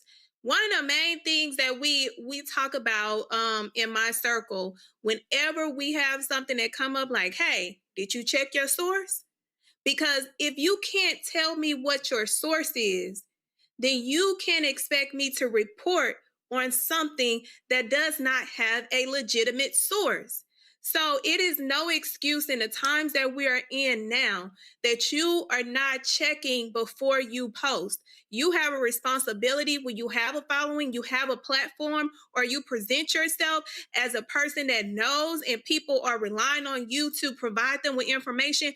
You have a responsibility to report responsible, regardless of how entertaining and how engaging you make it. But understand that when you do it the wrong way and you take shortcuts, you're going to get shortcutted in how people come for you. And then you're going to have to think, dang, you know what? I should have checked my source. Don't should have, check your sources. I mean, Zachary, she got cooked. And admit it. But again, this is like it's just so basic. I mean, when Marvel pulled out of Georgia to go overseas, that was 20,000 jobs lost. When you talk about movies in this country, it's California, it's Georgia, it's Louisiana, it's North Carolina, it's Texas, it's Maryland, it's New York State. I mean, I could go on and on and on when we talk about the movie television industry in the United States. She deserved to be cooked, and we need more cooking to happen. More people need to get put in the pot and boiled over. And when you speak about what happened in my, current home state of Georgia, absolutely, you had an entire industry decimated and basically wiped out. You have entire studio lots that are now empty because of Marvel's decision to pull out of a state that did not understand the economic impact of that decision, and by not giving more concessions on their conservative agenda. And I think that, it's heartbreaking. And we're looking at a time frame when Black creatives are not positioned well in this current economy because of this administration and their attacks against DEI, their attacks against what they deem to be a woke agenda. And it's hurting because it's really a Black agenda. It's really about hurting, like you continuously said, our community. And we are the ones suffering the most. And so for anyone to make those types of claims or those types of accusations about facts and really understand the big picture, and it indicates a level of ignorance. And but luckily it wasn't willful ignorance because, you had a retraction. You had someone who recognized their fault. But we've got to do a better job across the board. There's a whole lot of ignorance out there and a whole lot of people who are refusing to do the simple thing of just simply checking and verifying what they want to say before they say it. Somebody said, you're based in Missouri, you don't even go here. Jobs, hundreds and thousands of film and TV jobs fuel the local LA economy because they are high-paying gigs that also help employ restaurants, gardeners, housekeepers, contractors, florists, and more. Let's keep our eye on the ball. She goes, you are correct. I am in Missouri, so my perspective is a little different. I'm in a red state, so our political and socioeconomic circumstance shades our view. I spoke from that perspective, but understand how that differs from yours. Heather, Republicans control North Carolina legislature. They do movies there. Republicans control Georgia. That's a red state. They shoot movies in Florida. That's a red state. They shoot movies in television in Texas and Louisiana. Those are red states. I don't understand Ome Congo. I'm just saying I need people to learn to stop living in their bubble and to realize there's a broader world out here than where you are. Yep. Yeah, and I think 50 Cent also opened up a studio in Louisiana as well. I remember when a couple of years ago when Will Packer got the hosting the production job with the Academy Awards, and you were talking about it on this show, and people were saying, things like, well, that's just like a token type thing. And you're like, nah, hold up. All of the people that are going to be hired to do, the catering, costumes, all of these things, it's going to be Black businesses that are going to be involved with that. When you talk about your studio and when you do live shows and we're in your studio or we're watching, you talk about this came from this Black company, this came from that Black company. People don't understand that there's real power that comes with this. And so to just get out there and just, fly off out the mouth like that, this is kind of what Trump has done. Like, Trump has made this country so anti-intellectual with no respect for expertise that people can just feel like they can get up and say whatever they want, whenever they want, with no respect for the people who are in the industry and for people who do the work. And when you got people like Ava DuVernay and Jamel Hill and all of these people coming at you, I'm glad that she decided to, step back and check what she was saying. But this type of stuff happens every single day. I mean, you know it better than anybody. You're out there, social media streets, checking people all of the time about not only the misinformation that they put out there, but the intentional disinformation that's out there as well.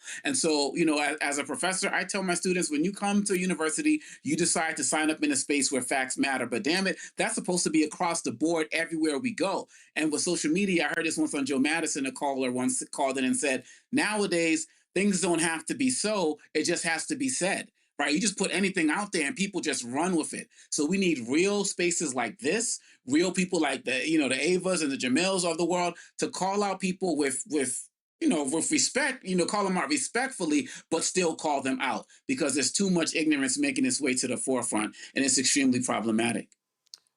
Okay, so now I have to play this. This has gotten lots of discussion over the past several days. While LeBron James was playing golf with a few of his buddies, he decided to weigh in on the city of Memphis and then brought up Nashville. Please listen.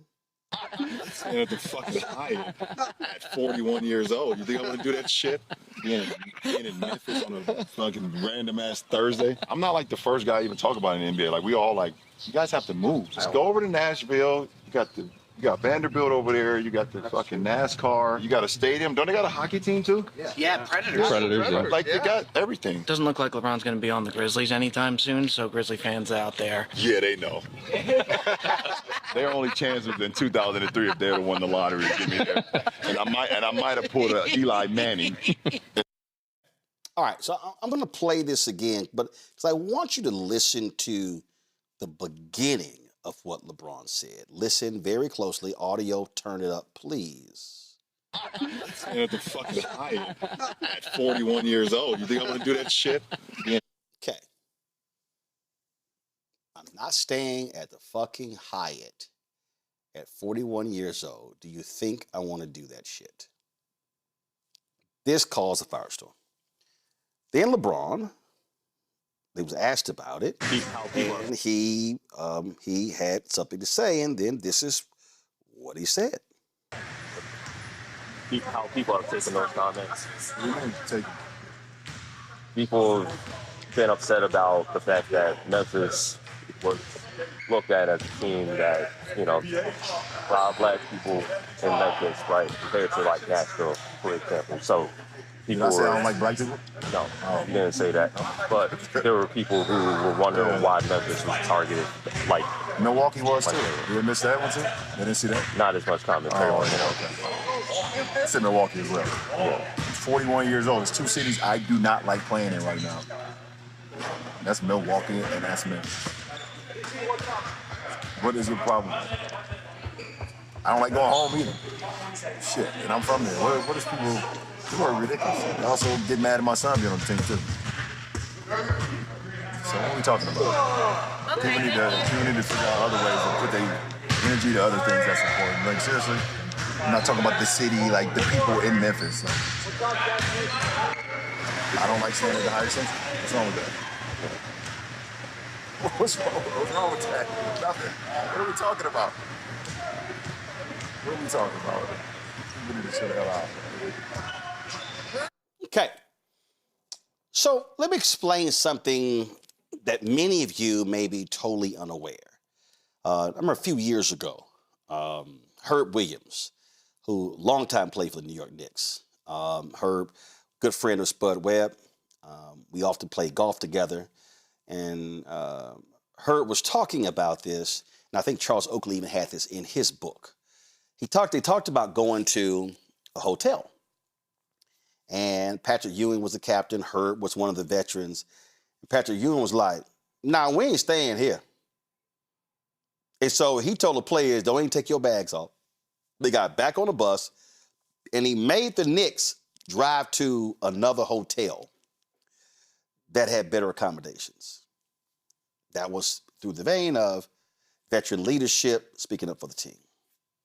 We're here in the nation's capital. When NBA teams come D.C. to play the Washington Wizards, do you know where they stay? It's at the Ritz-Carlton, Georgetown. Ritz-Carlton. When they go to other cities, they stay in the Four Seasons. NBA players fly private. They're in chartered jets. They stay in 5-star hotels. They get a per diem. Now, there's another video that's going around of other NBA players complaining about the Westin Hotel in Memphis. And when you go to Memphis and you stay at the Westin Hotel, it literally is across the street from the arena where the Grizzlies play. I've stayed there. In fact, when I gave the MLK speech in Memphis, they had their MLK basketball game. And I remember being in the hotel and Cheryl Miller was there and Tommy Smith, of course, of 1968 Olympic fame. Saw them in the hallway. In fact, I remember staying at the same hotel when I was there for the MLK commemoration of the 50th anniversary of his assassination. I've stayed at the Peabody Hotel. I've stayed at other boutique hotels. I've stayed at a number of hotels. There used to be a Holiday Inn that was part of the conference center at the University of Memphis. That's since closed down. I stayed there a couple of times. So I've stayed different places. And so when people heard that, first we got to understand, we're talking about an NBA player where they stay in 5-star accommodations, and he's complaining about having to stay in a Hyatt Centric.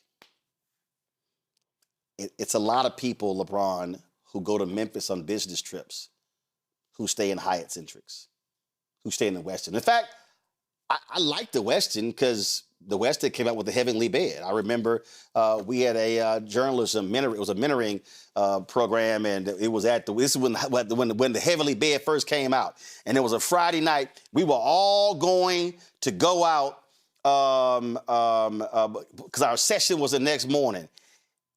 And didn't nobody go out? We were like, because it sort of rained, and then like the next morning it was like, yo, did you go out? You go out? They're like, no, I kind of like stayed in that bed. Everybody the bed was that nice, okay? Because they got the Heavenly Bed, okay? So I like staying in Westins. I could afford to stay in a Ritz-Carlton in the Four Seasons, but I don't want to because it's a bed, y'all. I'm not tripping on all of that. That's not important to me. But what LeBron has to understand is that when you make that comment,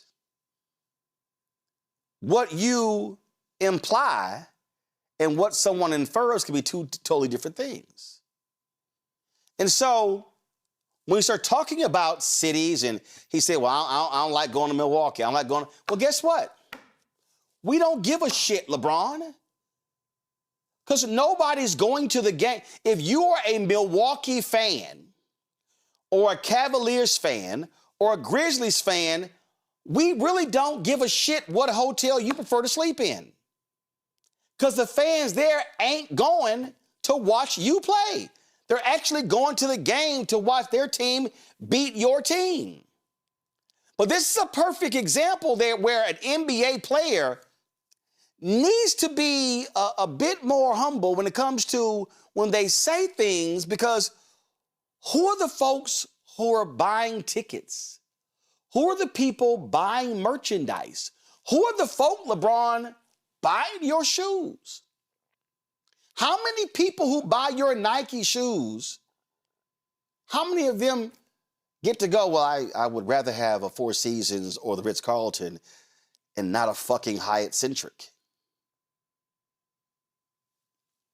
See, this is, and I get it. He's like, I'm 41 years old. I'm a grown man. Yeah, but be more mindful of what the hell you're saying, because as somebody who's making millions upon millions of dollars a year, a lot of people who follow you aren't in your tax bracket. So I understand why people in Memphis would have taken offense. I understand why others will take offense. And in fact, just so people can just understand, and I know LeBron ain't never done this, probably since he was in high school. But if I sat here and decided to pull up my, let's just say, I'm going to go to Memphis the 17th through the 19th. And I'm just going to say, I'm just going to get one room. And I go to Orbitz. You can go to my iPad, and I go to Orbitz. I just want y'all to understand, and I hope LeBron actually sees this. Y'all, this is Orbitz. This is where a lot of people book their hotels. The Hyatt Centric that LeBron complains about gets an 8.8. It's rated excellent. The Doubletree Hotel in East Memphis gets an 8.2. The Who Hotel at 8.4. You got the Guest House at Graceland. You ain't gonna never see me stay there because I don't care about Elvis, because he ain't my king of rock and roll. But it gets a 9.6. The Westin, the hotel all of these players complain about, that gets an 8.8. And then you go down here, and the Hilton Garden Inn gets an 8.8. And the Canopy by Hilton Memphis downtown gets a 8.6, and you just keep going down here, and you can sit here in the Hilton Memphis. You can sit here and actually sort this. You can sort this by ratings or however, or your options, and I mean there's all kind of ways you can do this. Here's my point, LeBron. The hotel that you don't like gets an 8.8, and so when regular and ordinary people are going to Memphis, they're going to go in Orbitz. And they're going to say 8.8, damn good. And they're going to look at the price of the Hyatt Centric. They're going to look at the Westin is $293 a night, and the Hyatt Centric is $248 a night. And a lot of folks are going to say, that's a good deal. I just want, again, like I said in the previous, I want some people to understand that when they say some things, what they imply is different than what other people infer. And when you say, y'all need to just move your whole team to Nashville, look what Nashville got. And Nashville, they got a hockey team. Nashville, they got Vanderbilt. Nashville, they got a football team. Memphis has the University of Memphis. Memphis, LeBron, has Lemoyne Owen and HBCU. You said you didn't like going to your hometown team. Your hometown team got a football team and a basketball team and a baseball team and 5-star hotels. So what are we talking about here? Folks, be mindful of what you say and how it lands, because you and your money could be talking when the very folk who drives your money, who buys the products that you endorse, they might enjoy that free breakfast at the Hyatt Centric. Zachary, you first. Zachary's gone. Thelma, go ahead. Here's my thing with LeBron, and LeBron is my favorite player, but there's no excuse, because when we recall when you had this white woman telling him to shut up and dribble, and we go on this whole campaign in order to put her in her place when talking about a African-American man who is of LeBron's status and how monumental he has been to not only the league, but to sports and to communities. But my biggest issue is when individuals like LeBron and their proximity to whiteness makes you forget where you come from and the struggles of the individuals in the cities that you are talking down on. For you to say that an NBA team, in order for them to have a conversation with you, to be in proximity to try to get you, that they need to move a team that infuses their ecosystem and their money to a white racist city. I'm looking like, okay, what is the reason? You know that your words hit harder than the average person. And we can add it up and add it up because of your influence.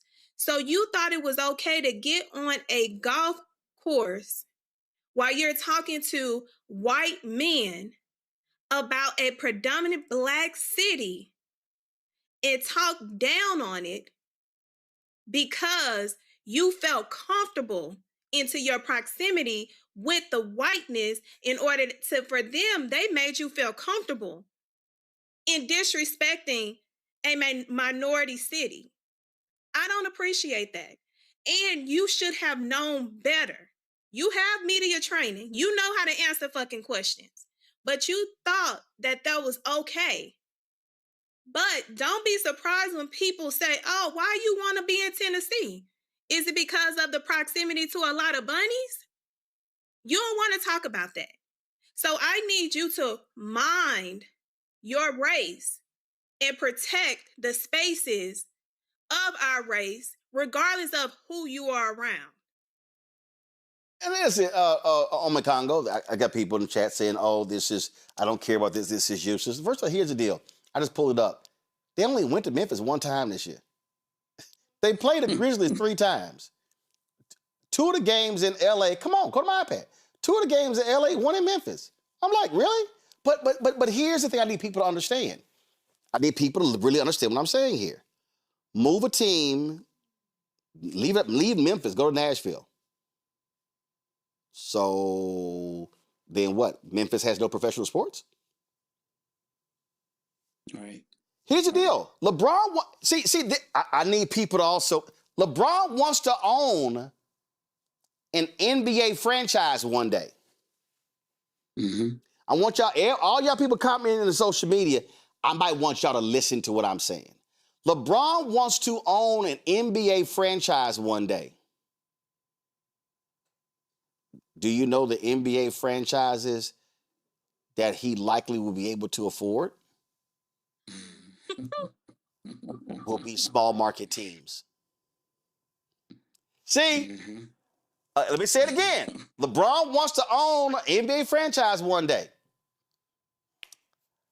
Might be in a city you don't like. I just want to remind people, Michael Jordan was that close to buying the Milwaukee Bucks. The owner pulled out the last second. Then later, the Charlotte Hornets came up when Bob Johnson sold them. LeBron, you want to own a team one day. What if when you retired, the team that's up for sale happens to be the Memphis Grizzlies? Just saying, Ome Congo. Just saying. Go ahead. Just saying. I mean, yeah, it was tasteless in the way where he said it and what he said. I'm thinking about the people from, who he supports through his charters, through his schools. When he goes to Cleveland and when he goes home, these are guys. And if home for him is Akron. Right, perfect example. Home ain't even Cleveland, is Akron. But go ahead. Right. Well, where can they afford to stay, right? So it was definitely tasteless for somebody who has been about the community and talks about, supporting the community. And going off of Thelma's point, the venue was also the wrong place, to say it, in the place of all of those other white males. I mean, a lot of times when players talk about the cities they don't like to go to, they don't say things that just trash the city like that so publicly. They'll say, I don't really like going to this place or that place. But the other thing we have to be mindful of is that LeBron, they're talking about him possibly retiring next year. So he's going to have, the farewell games. he's not going to get a great reception, you know, when he goes to Milwaukee or Memphis, or who knows what they're going to do as relates to Cleveland. I mean, they burned his jersey when he bounced the first time. So what are they going to do this time around? He's talking about, I don't like playing there. But lastly, that whole thing about going to Nashville, you invest in Akron, you invest in other places. You should be talking about investing in Memphis. You shouldn't be playing into the dynamics of a black city versus a white city when apparently, as I didn't know, as many people didn't know, there's been talk about trying to move the Grizzlies to Nashville for years. So he knowingly or unknowingly played into that dynamic as well. And so I think it's really disrespectful to the people of Memphis to do what he did and to just kind of shrug it off when he's being interviewed about it. Look, I get he's not the type to say like, oh, I'm completely sorry, but it's just like, don't just add to it by dissing other cities that, you know, have lots of black people in them. And so I hope that he recognizes it and maybe does some other type of gesture to make up for what he said, because it wasn't just about what he said. It was where he said it and the dynamics that he played into in a black and white city within Tennessee, which is also part of the problem. So William Phillips, 8738 in our chat, said, y'all reaching for relevance on this. Can we get back to something that matters to us in our daily lives? See, William, this is you not paying attention. William, I want you to listen to what I'm about to tell you right now. See, you're not paying attention. Cities like Memphis, which I will call a second-tier city. When you start, and let me be clear, when people are talking about conventions, when they're talking about corporate headquarters, you have what they call your first-tier cities. Typically, you're talking your top 10, 15 cities in terms of population. We're talking Los Angeles, New York, Chicago, Houston, Dallas. You know the list we're talking about. So Memphis is considered a second-tier city. So what cities, and this is what William doesn't understand, what cities like Memphis have to deal with is what Birmingham has to deal with. It's what, when your smaller cities, because now they're trying to compete. Now they're trying to get investment. They want corporations to come there. They want companies to relocate there, to bring jobs there. And so when a city now has a negative connotation, Baltimore, great city. A lot of comedians trash Baltimore. People trash Baltimore for the crime. Oh my God, the housing. Baltimore has people take The Wire and say, that's Baltimore. Mm-hmm. That impacts when people decide where they're going to move companies, bring jobs. So, William, what you don't seem to understand is that the reason this is important is because a Memphis or Baltimore or Birmingham, I can cite many others, those happen to be three majority black cities. Yeah. They're never going to be able to become shining examples if they don't get the level of investment, if people don't bring their conventions there, their family reunions there, if they don't bring events there. And that's why this matters. Because there's a multiplier here that you seem not to understand, William. Just like we talked about the sister in Missouri complaining about Adam Schiff talking about movies in Hollywood, it's the exact same thing. These comments have an impact when we're talking about billions of dollars that flow into cities.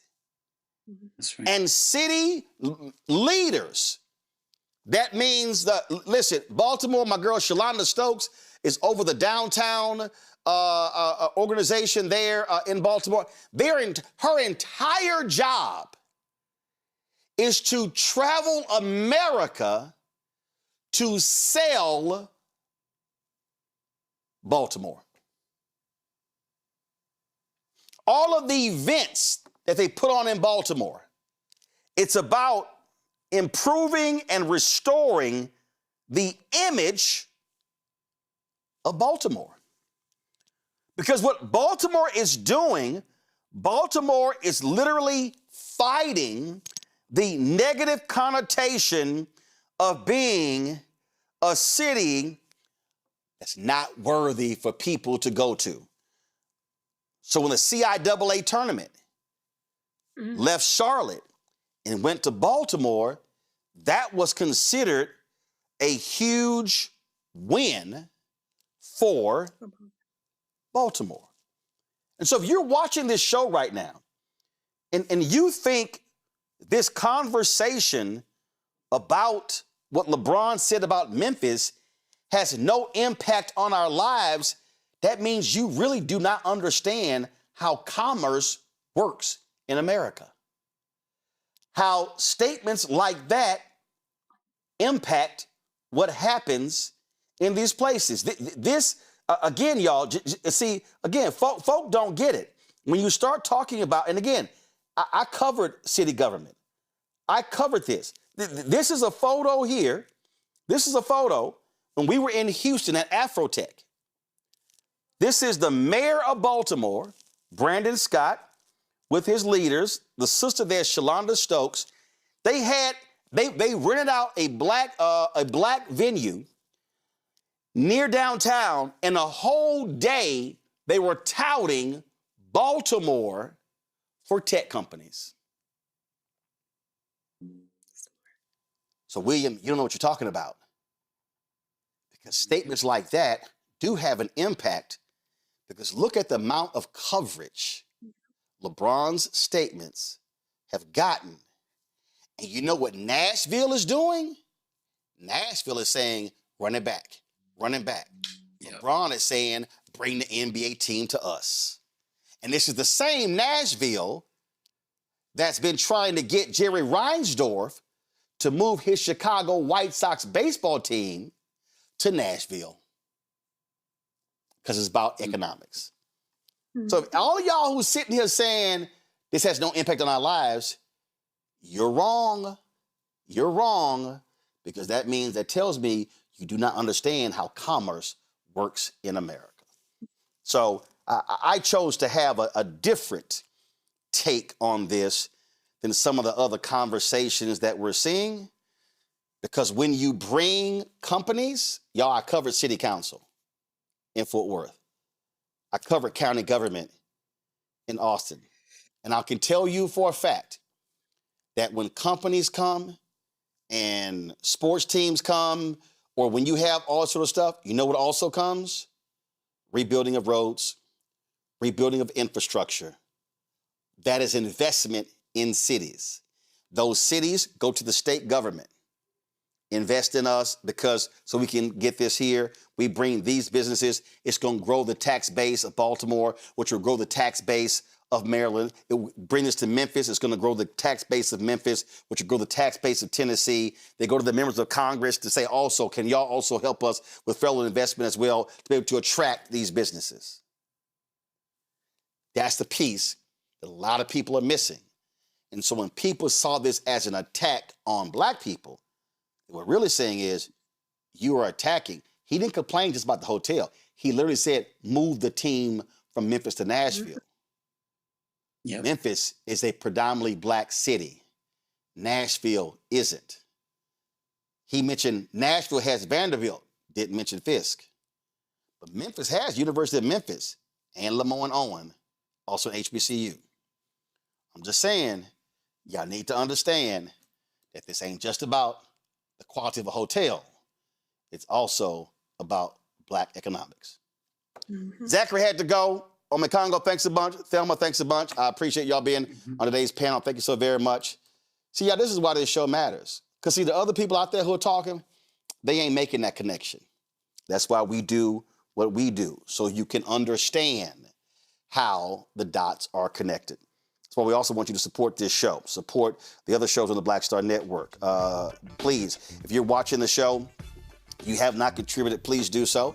If you want to join our Bring the Funk fan club, your dollars make it possible to do the work that we do.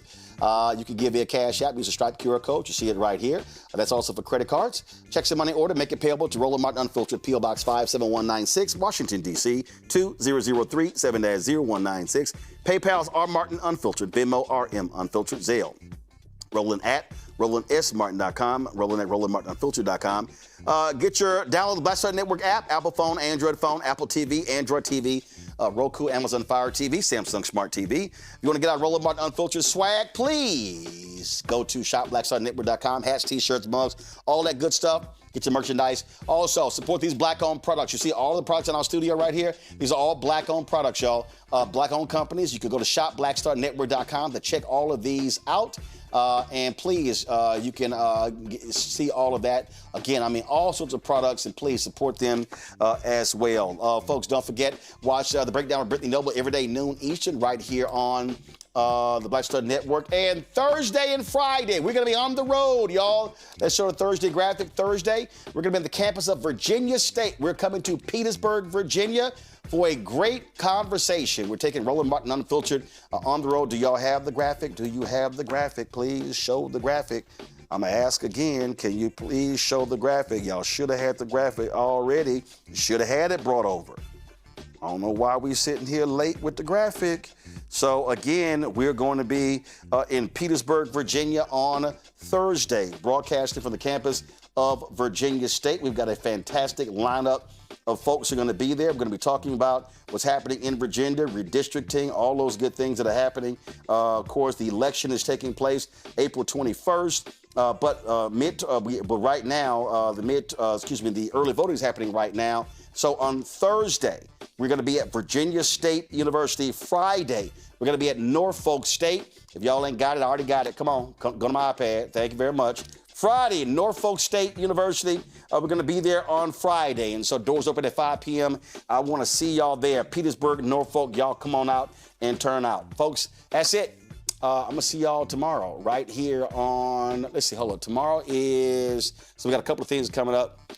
So this is the 6th. And so on Wednesday, y'all, it's Hank Aaron Day. That was a day, of course. He broke Babe Ruth's record, so I'll be rocking his number 44 jersey. And, of course, next Wednesday, April 15th, is Jackie Robinson Day in Major League Baseball, so I'll be rocking his number 42 jersey here as well. So that's it for y'all. I'll see y'all tomorrow. Holla!